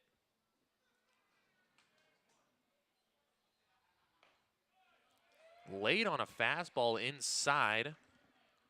Almost looked like it fooled him, and the count goes full. Got to protect the plate now against Peters, who's battled back.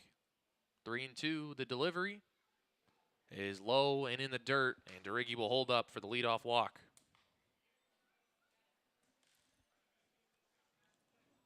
Pittsburgh's looking for some insurance runs here to make this bottom of the 8th coming up, and then the 9th inning more manageable as they try to secure a victory.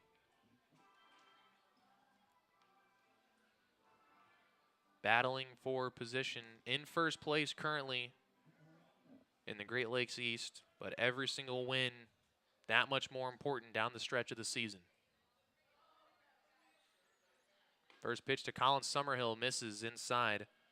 Summerhill 1 for 2. He walked, struck out, last at bat an RBI double. He's now 1 RBI shy of Camden Trafficante for the team lead in runs batted in.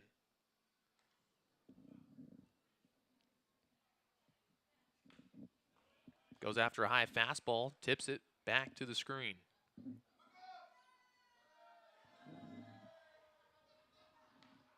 Summerhill with 27 runs batted in. That's 1 shy of Trafficante's 28.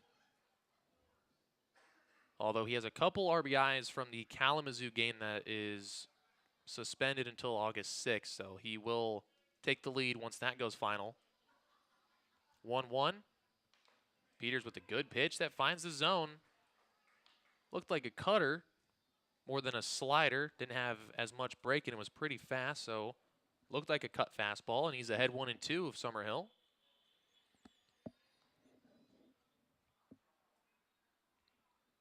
And the 1-2. Fastball high.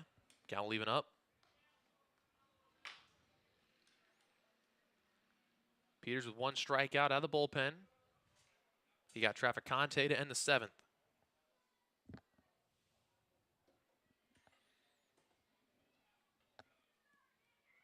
His 2-2. Durigi takes off. Pitch inside. Throw to second by Ochoa. Not in time. Brennan Durigi gets a stolen base.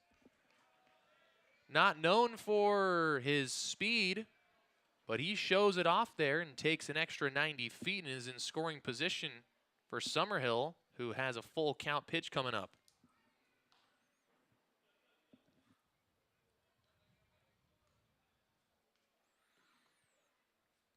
Let's see what Peters brings him. He'll step off and look at Durigi. A base hit could bring in Durigi, and it would tie him for Trafficante for the RBI lead on the team. Peters 3-2 is hit in the air, foul off the right side, out of play. He got the pitch to hit, a fastball in the zone, but a little late on it and shot it out of play. This is the type of hitter Summerhill likes facing. He likes facing guys with more velo. And Peters with the uptick in velocity from Keel, the starter. Driggy trying for third, and Summerhill again fouls one out of play. Driggy got a great jump, and if Summerhill didn't have to protect with the 2-strike count, then he could have taken the pitch and let Driggy get into third. Dancing on the base pass, getting a big lead. Another 3-2. This is going to be the 8th pitch of the at-bat.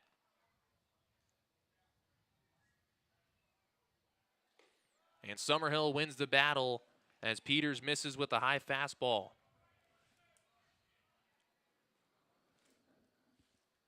Back-to-back walks to start the inning.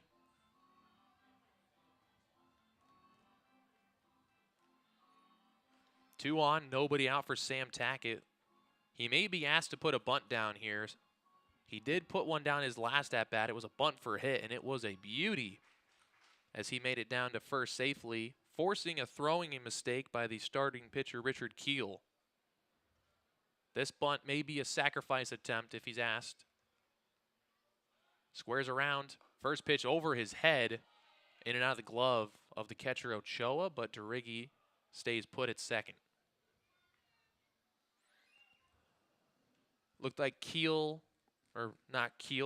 tried to throw a breaking ball to make it tougher for Tackett to bunt, as he would have to follow the breaking ball and place it down.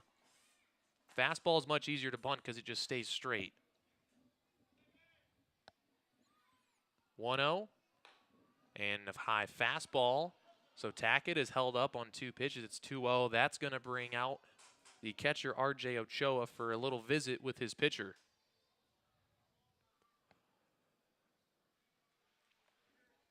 He's already allowed back-to-back walks. So I'm sure Ochoa knows the situation here, that he's walked 2 in a row. He doesn't want to walk 3 in a row and load the bases,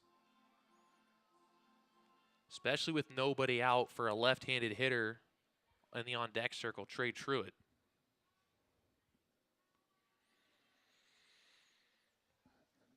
And with your team already trailing, you don't want to increase the deficit, so has to make some pitches here to get out of trouble on 2-0. Tackett shows and pulls back. It's 3-0. I'm sure Tackett will show bunt, but no matter where the pitch is, he'll probably pull back and try to draw a ball 4. No reason to try and bunt with 3-0 when you can work a walk to load the bases. He does show. Peters does deal. He pulls back as predicted and takes a strike. So there's the first strike. Now here's an interesting spot because he's probably throwing a fastball because he doesn't want to walk Tackett. So you could swing away, but he'll probably try to get the bunt down, which he does. Perfect, back to the mound. Throw to first, covering Gazdar in time to get Tackett, who ran into Gazdar, and he's down on the dirt. Looks like he's in pain. Time called on the field. Trainer coming out to look at Tackett. Gazdar coming over from second to cover. The throw took him right up the first baseline. And as Tackett was coming through first, he ran directly into him and fell down hard.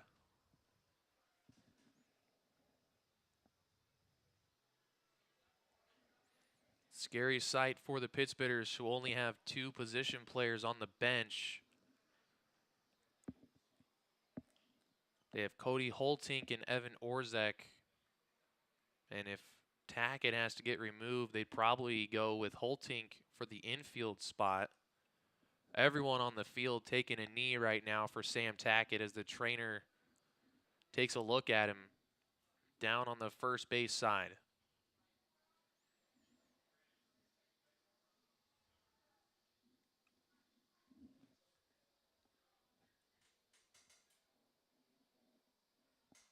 A scary collision as Tackett was trying to beat the throw. And the Kokomo fielder was just trying to get the out. The throw just took him a little bit in the path of Tackett as he ran into him.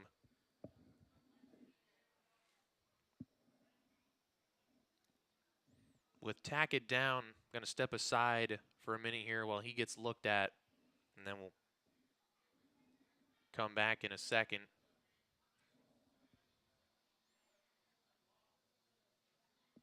Take a quick break, and we'll come back after this short one on Pittsburgh Radio.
Coming back here in Kokomo, Sam Tackett helped off the field by a couple of Pittsburgh players and walked into the dugout. Seemed real shaken up, and there are two things that I was looking at on the replay. It looked like he took the brunt of the force on his chest. The right arm of Rivera, not Gazdar's, the second baseman, Rygel Rivera, looked like he took a big blow to his chest when he hit Rivera's right side.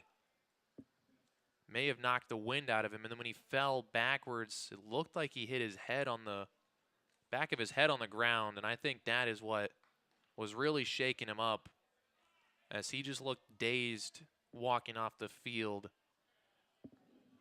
So falling back like that, it looked like he hit his head. Scary play with a potential head injury is always a big concern. So any information that comes, we'll relay it As right now, Tackett's just sitting in the dugout with his teammates and the trainer getting looked at. As plays resume, Trey Truitt is up with 3rd and 2nd and 1 out.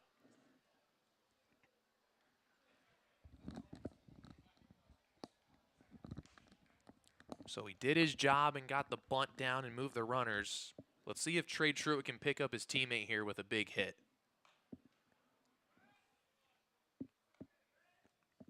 Traverse City has not been the best bunting team this year. Tackett has gotten down 2 really good ones this game, a bunt for a hit and that sacrifice bunt. And real sacrifice bunt is sacrifice the body to get it down and move some runners up. And just saw Tackett actually getting helped by his teammates out of the dugout. They're going to take him up to the locker room. So he's definitely coming out of this game and hope for the best for Tackett. 3-1 is the count to Truitt. And Truitt's not going to get a chance to hit here. Ben Peters was avoiding him the entire at-bat, not wanting to face the lefty Truitt with a base open. Instead, almost an intentional walk, pretty much an unintentional or an intentional unintentional walk, however you want to word it, where he's not going to give Truitt anything good to hit, but if he walks him, then he would take it because now he faces Dallas Duarte, a right-hander, so now the advantage shifts to the mound with Peters, and the base is loaded, so there's a force out at any base.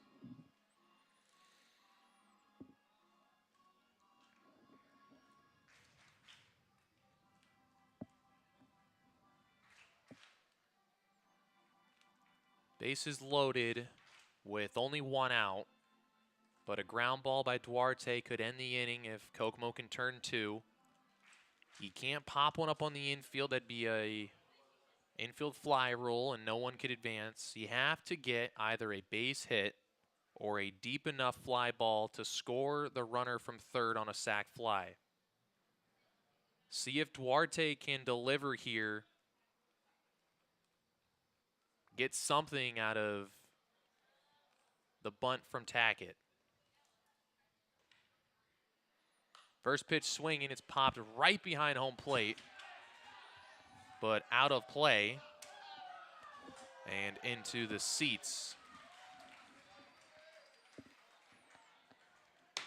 Traverse City does challenges in batting practice every single day, and their challenge round today is almost the perfect scenario for what's going on right here. It was runner on 3rd with less than 2 outs, score him, which was either a base hit or a sac fly.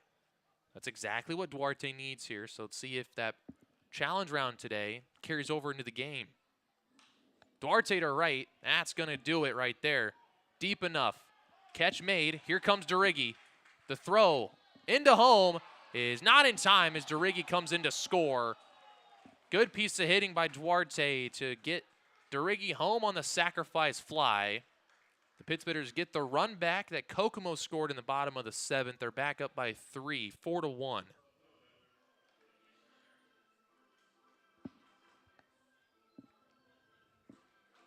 It was actually a pretty close throw out there by Matt Arabal. It got to the plate on 2 hops, but even if Ochoa handled it, DeRiggi would have been safe.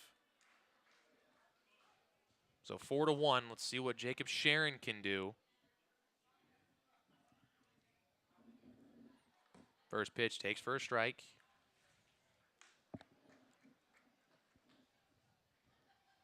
Glad that a run came in to score, so Tackett's bunt proved big. Pittsburghers get one back. Sharon, a little late on one, fouls it off. In an 0-2 count, I wouldn't be surprised to see Trey Truitt take off from first base.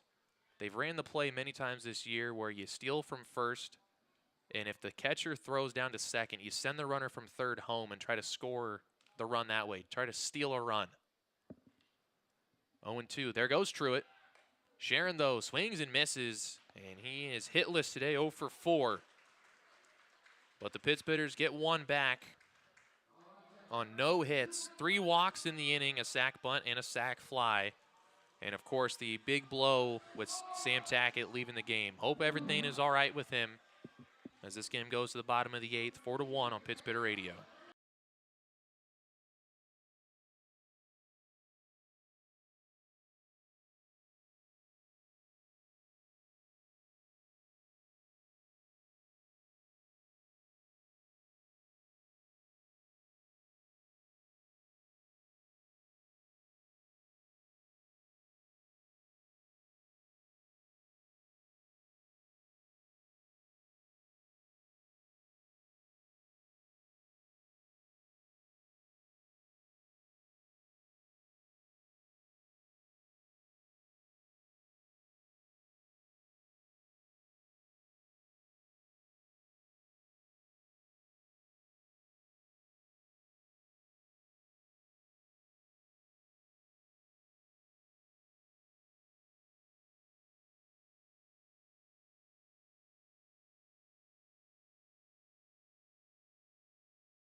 Bottom of the 8th inning, about to get underway here from Kokomo.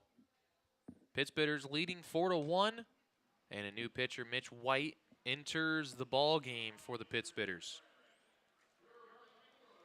Mitch White has been one of the best arms out of the bullpen for Traverse City this season, and his stellar performances this year have earned him a spot in the Major League Dreams Showcase, an event that takes place every year in the Northwoods League where Major League scouts hand select players from teams in the Northwoods League to compete in a showcase where they play a doubleheader starting at 4 o'clock Central Time on August 2nd.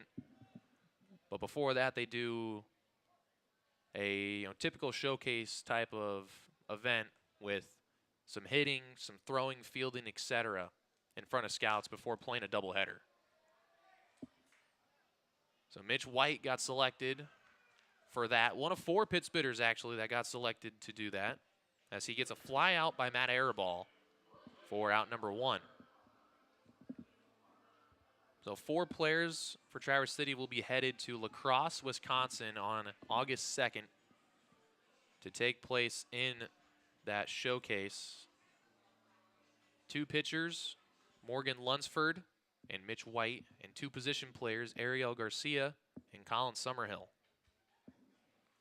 As for White, he has been stellar this year, a 2.37 ERA,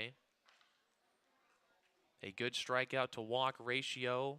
He leads the team in saves, though this is not a save situation. He's trying to bridge this one to the 9th, where it looks like Anthony Ramirez will come in for the save.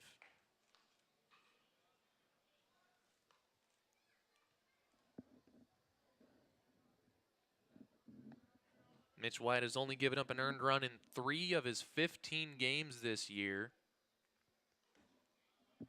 and has only 1 earned run allowed in his last 8 2/3 innings pitched. Gets a foul tip into the glove of Duarte. Braden Carter, the batter, is 0 for 3.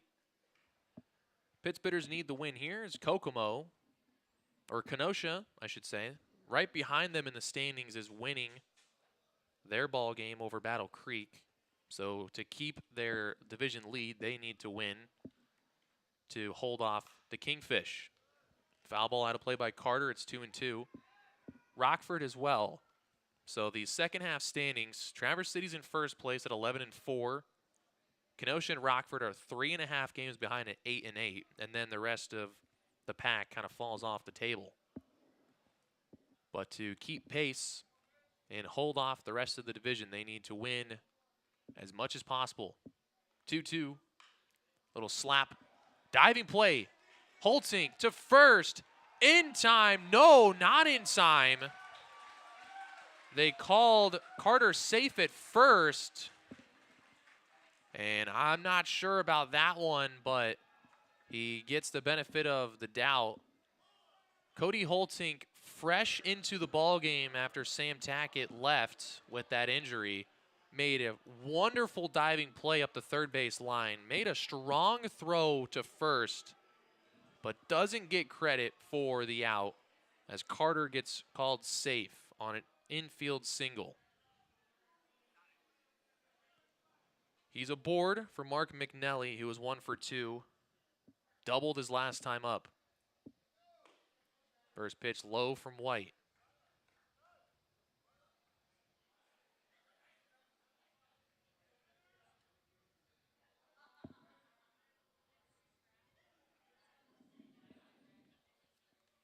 (1-0) delivery to the center fielder. Up and in and out of the glove of Dallas Duarte.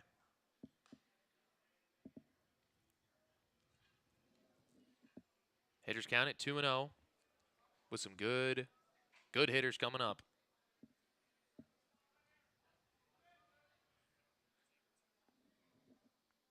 Can't throw anything too good over the plate. McNelly got a good pitch to hit, but he fouls it right back.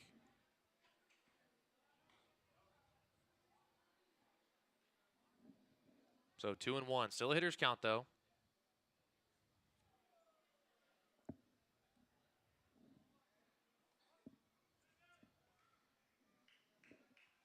White gets set. Deals.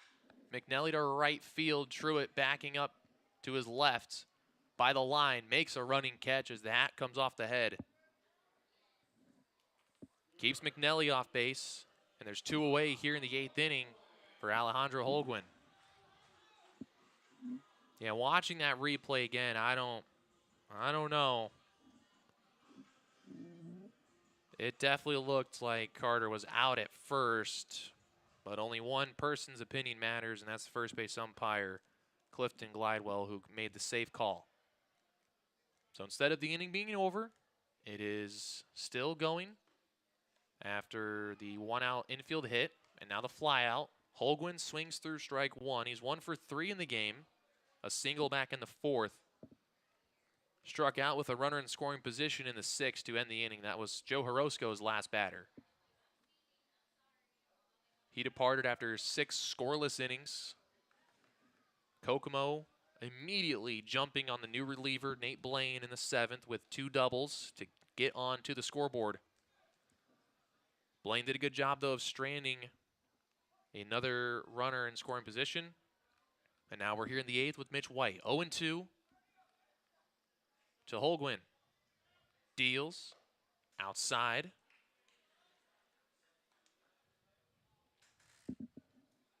White with a scoreless inning on July 10th against Kokomo.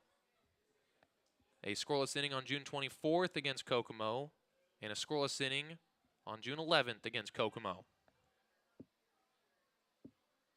Fourth time facing the Jackrabbits. That fastball goes inside and hits Holgwin right on the foot. He's down in pain. Mitch White bails him out, had him down 1-2, just a strike away from ending the inning, and now he hits him with a pitch. You bring in the tying run with 2 outs in the 8th inning. Now Holgwin is down on the field. Got him on the right foot, so the front foot. And he's hobbling down to first. We'll see if he continues the game. So he's limping his way down there. I think they're going to get a runner. And I think Holgwin is going to leave the game with an injury, and he is. So now Kokomo makes a change for injury. Putting in what looks like Tyler Traffagan.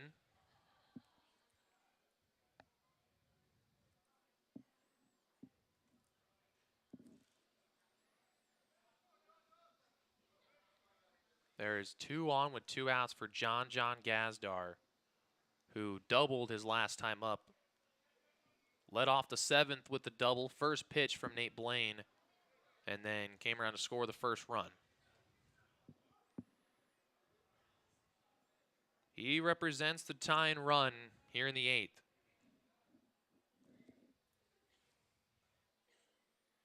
First pitch from White, rolled low, ball 1.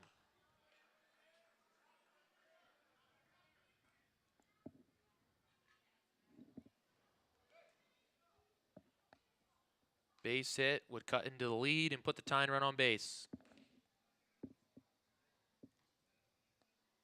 Gazdar delivers through the left side. A base hit, but way too hard to send the runner. They hold Carter up at third. And the bases are loaded here in the 8th inning. The tying run on base for Luke Sartori.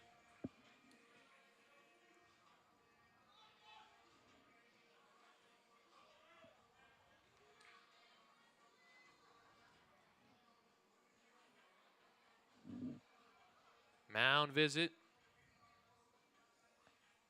The pitching coach, Rocky Mariello, is going to go chat with Mitch White.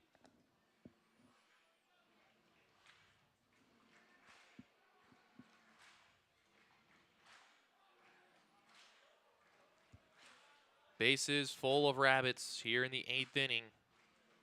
Sartori, the batters, 1 for 3, a single back in the 2nd, a ground out in the 4th, a fly out in the 7th. All Mitch White needs is 1 out. There's a force out at every base with the bases loaded. So a ground ball could end the inning at any base. A fly ball would end the inning. Strikeout, of course, ends the inning. A ball in the gap could tie the game with Gazdar at first, and a base hit would move him to scoring position. Anthony Ramirez, the closer, is warm in the bullpen for when his number gets called.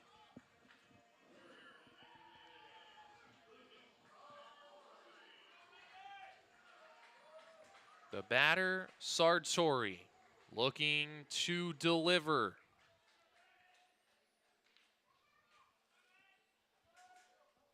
First pitch from White. Sartori swings and misses. Maybe a little too aggressive at the plate as he cuts through a fastball that was a little outside.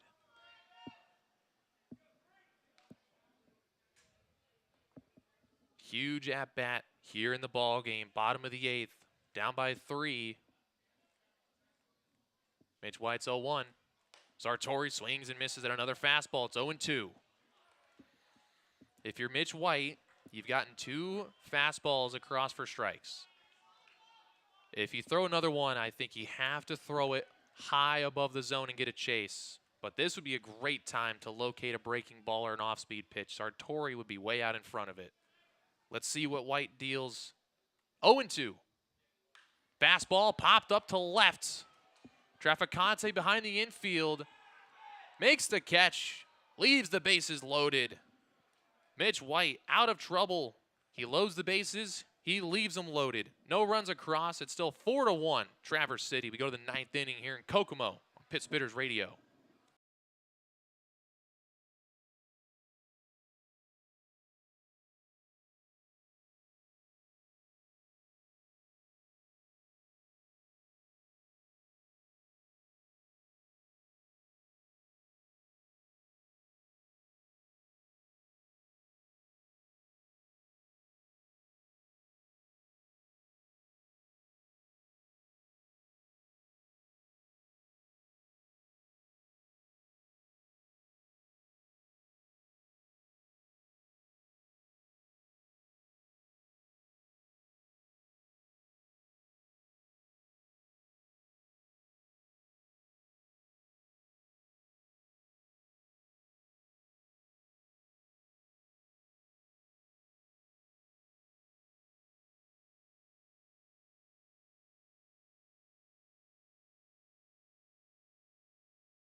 Ninth inning here in Kokomo. Pit Spitters leading 4-1 up on the Jackrabbits. It's been a competitive game. The only difference thus far is the Pit Spitters have capitalized on their opportunities. They've scored 4 runs. They've left 7 on base. Jackrabbits with 1 run. They've left 6 on base. Actually, no, they have also left 7.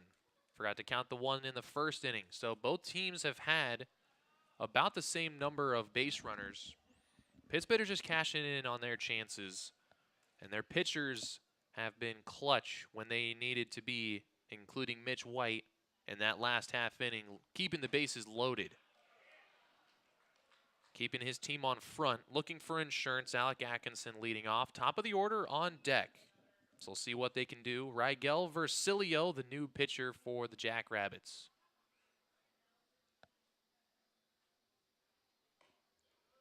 Versilio, just his second game of the season. He pitched 1 inning against Traverse City on July 9th. That was here. They lost 11-2. He gave up 2 hits and 2 walks in 1 inning of work. Gave up 1 run, struck out a pair. Versilio is teammates, actually, with the catcher R.J. Ochoa at University of Texas, Rio Grande Valley. So that connection may have brought him here as he walks Atkinson to start the 9th inning on 5 pitches. Only got 1 strike across. Top of the order for the Pit Spitters, looking for some insurance runs. Although if they score at least one more run, then it would no longer be a save situation for Anthony Ramirez, who is looking like he's going to pitch the ninth. Marshall Toole up. He's 0 for 4. First pitch high. Toole with 3 groundouts, 1-2 first, 2 to second. His last at bat, he smoked a ball right to the right fielder, Matt Airball, but it was a hard liner. Just got unlucky as he hit it right at the fielder. 2-0, that ball's high. And RJ Ochoa going to go talk to his college teammate and his summer ball teammate. 7 pitches have been thrown here in the 9th inning by Versilio, and only one of them has found the zone.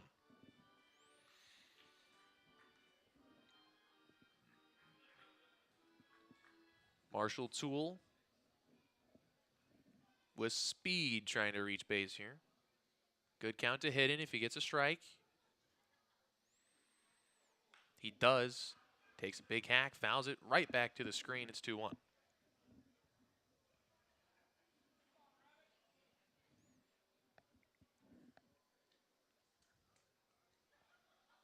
Pittsburghers have the best possible opportunity to add on runs with the top of their order. They also have the best possible opportunity to close out the game in the bottom half, as the Jackrabbits have the bottom of their order. Hit and run. Toole the second. He will get thrown out at first, but the hit and run takes off the double play.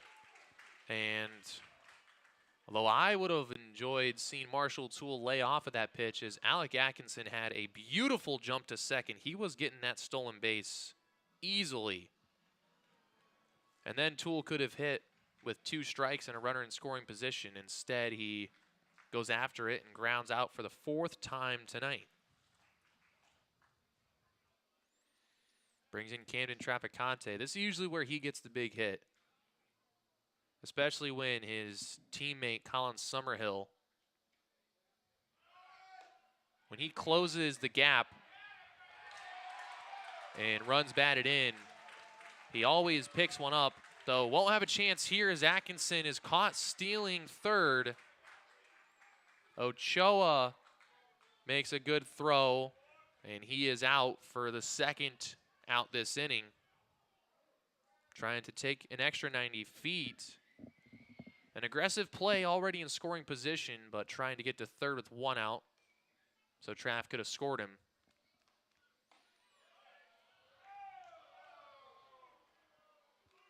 Good throw by Ochoa, though. Cut down the runner. 2 outs, no one on. A 2-ball count to Traficante. No strikes.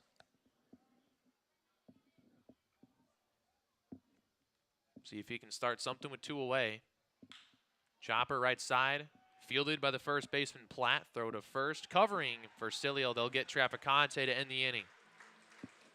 So we go to the bottom of the 9th. Pittsburghers leading this one by 3. They need 3 outs for the save and to take game 1 of this series, the last series played here in Kokomo this season. When we come back on Pittsburghers Radio.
Bottom of the ninth in Kokomo. Pittsburghers trying to lock up game one of this two-game series. It's the last meeting between these two teams here. They won't meet again until the final two-game set at the end of the season, August 12th and 13th. First batter of the inning, Ochoa deep to left, just short of the warning track. Jacob Sharon makes the catch, and Ochoa was pimping that one a little bit, walking down to first, but he just missed a home run, one away. First appearance for Ramirez since July 16th. He pitched a scoreless inning against Rockford, got a save in a 3-2 game. But he took the loss on July 11th against the Jackrabbits. That was at home. The one loss this season to Kokomo by Traverse City. He gave up 5 runs in the top of the ninth inning. His team up 7-3, and the Jackrabbits just tore him apart with hit after hit. A couple of hit by pitches in the inning as well. As he faced 9 batters, 4 of them got hits, a couple hit by pitches, 5 runs scored, and Traverse City lost 8-7. The one loss that they've suffered to Kokomo this year. Trying to bounce back with a save here. It's 1-2 to Tucker Platt, the first baseman. Jopper to third. Holtink makes the play, throw to first. And that's in time. Rygel with the stretch to get Platt. 2 away. Holtink newly in at third. He came in the 8th inning after Sam Tackett left in the top half of that inning. He made a great diving play on a ball up the line, but didn't get the out at first on a very close play. Thought he had him, but ruled safe. And makes that play. And that's what Tackett provides this team. He has a cannon of an arm. That play was a little close there at first, and if Tackett was in the game, that play would have been not as close as he would have thrown a dart across. 2 outs. Rygel Rivera, the batter. Last chance for Kokomo tonight. Pops one up. Going behind home plate. It's going to go out of play. 1-1 the count. Ramirez, if he gets the save here, it'd be his 3rd of the season. He would tie Mitch White for the team lead in saves. 1-1. Just misses inside. Ramirez has saved a game against Kokomo this year on July 8th. A scoreless 9th inning. Here in Kokomo, he locked up a 9-7 victory. As the Jackrabbits were making it interesting late in the game, they were down by as many as 5 runs. They closed the gap, but Traverse City held on. 2-2 now. Ramirez looking for a 1-2-3 inning. Deals on a pitch. Ooh, looked like it was right down the middle. Doesn't get the call. Must have came across high on the slider. The count runs full to Rygel Rivera. Wind up and the pitch. Swing and a miss. Pittsburghers take game 1 of the series. Rivera down on strikes. Collectively as a unit, Traverse City only had 4 strikeouts in the game. That's all they needed though, as they get out of a couple big situations. They turn 3 double plays, all with Joe Horosco in the game, all to end an inning. Horosco, the win, goes 6 scoreless, the 2nd straight pitcher to throw a scoreless outing. Mitch White with a scoreless 8th inning, and Ramirez a 1-2-3 9th to get the save. The Pittsburghers taking game 1 and increasing their lead in the division, now up to 4 games, but it will go back to 3.5 if the Kingfish hold on in their ball game. They're back tomorrow, same time, 6:35 for the final game here this season. And like I said, they will be back in Traverse City the final series of the year, August 12th and 13th, the last time they'll play Kokomo. So until then, tomorrow will be the last matchup. 6:35. And then they return home Wednesday for the biggest series of the season. 4 games with the Kenosha Kingfish. Until then, here for Pittsburgh Radio, Stephen Walker here with the Pittsburghers, part of the 4-1 victory. See you tomorrow at 6:35 Eastern Time for another Pittsburgh baseball game right here on Pittsburgh Radio.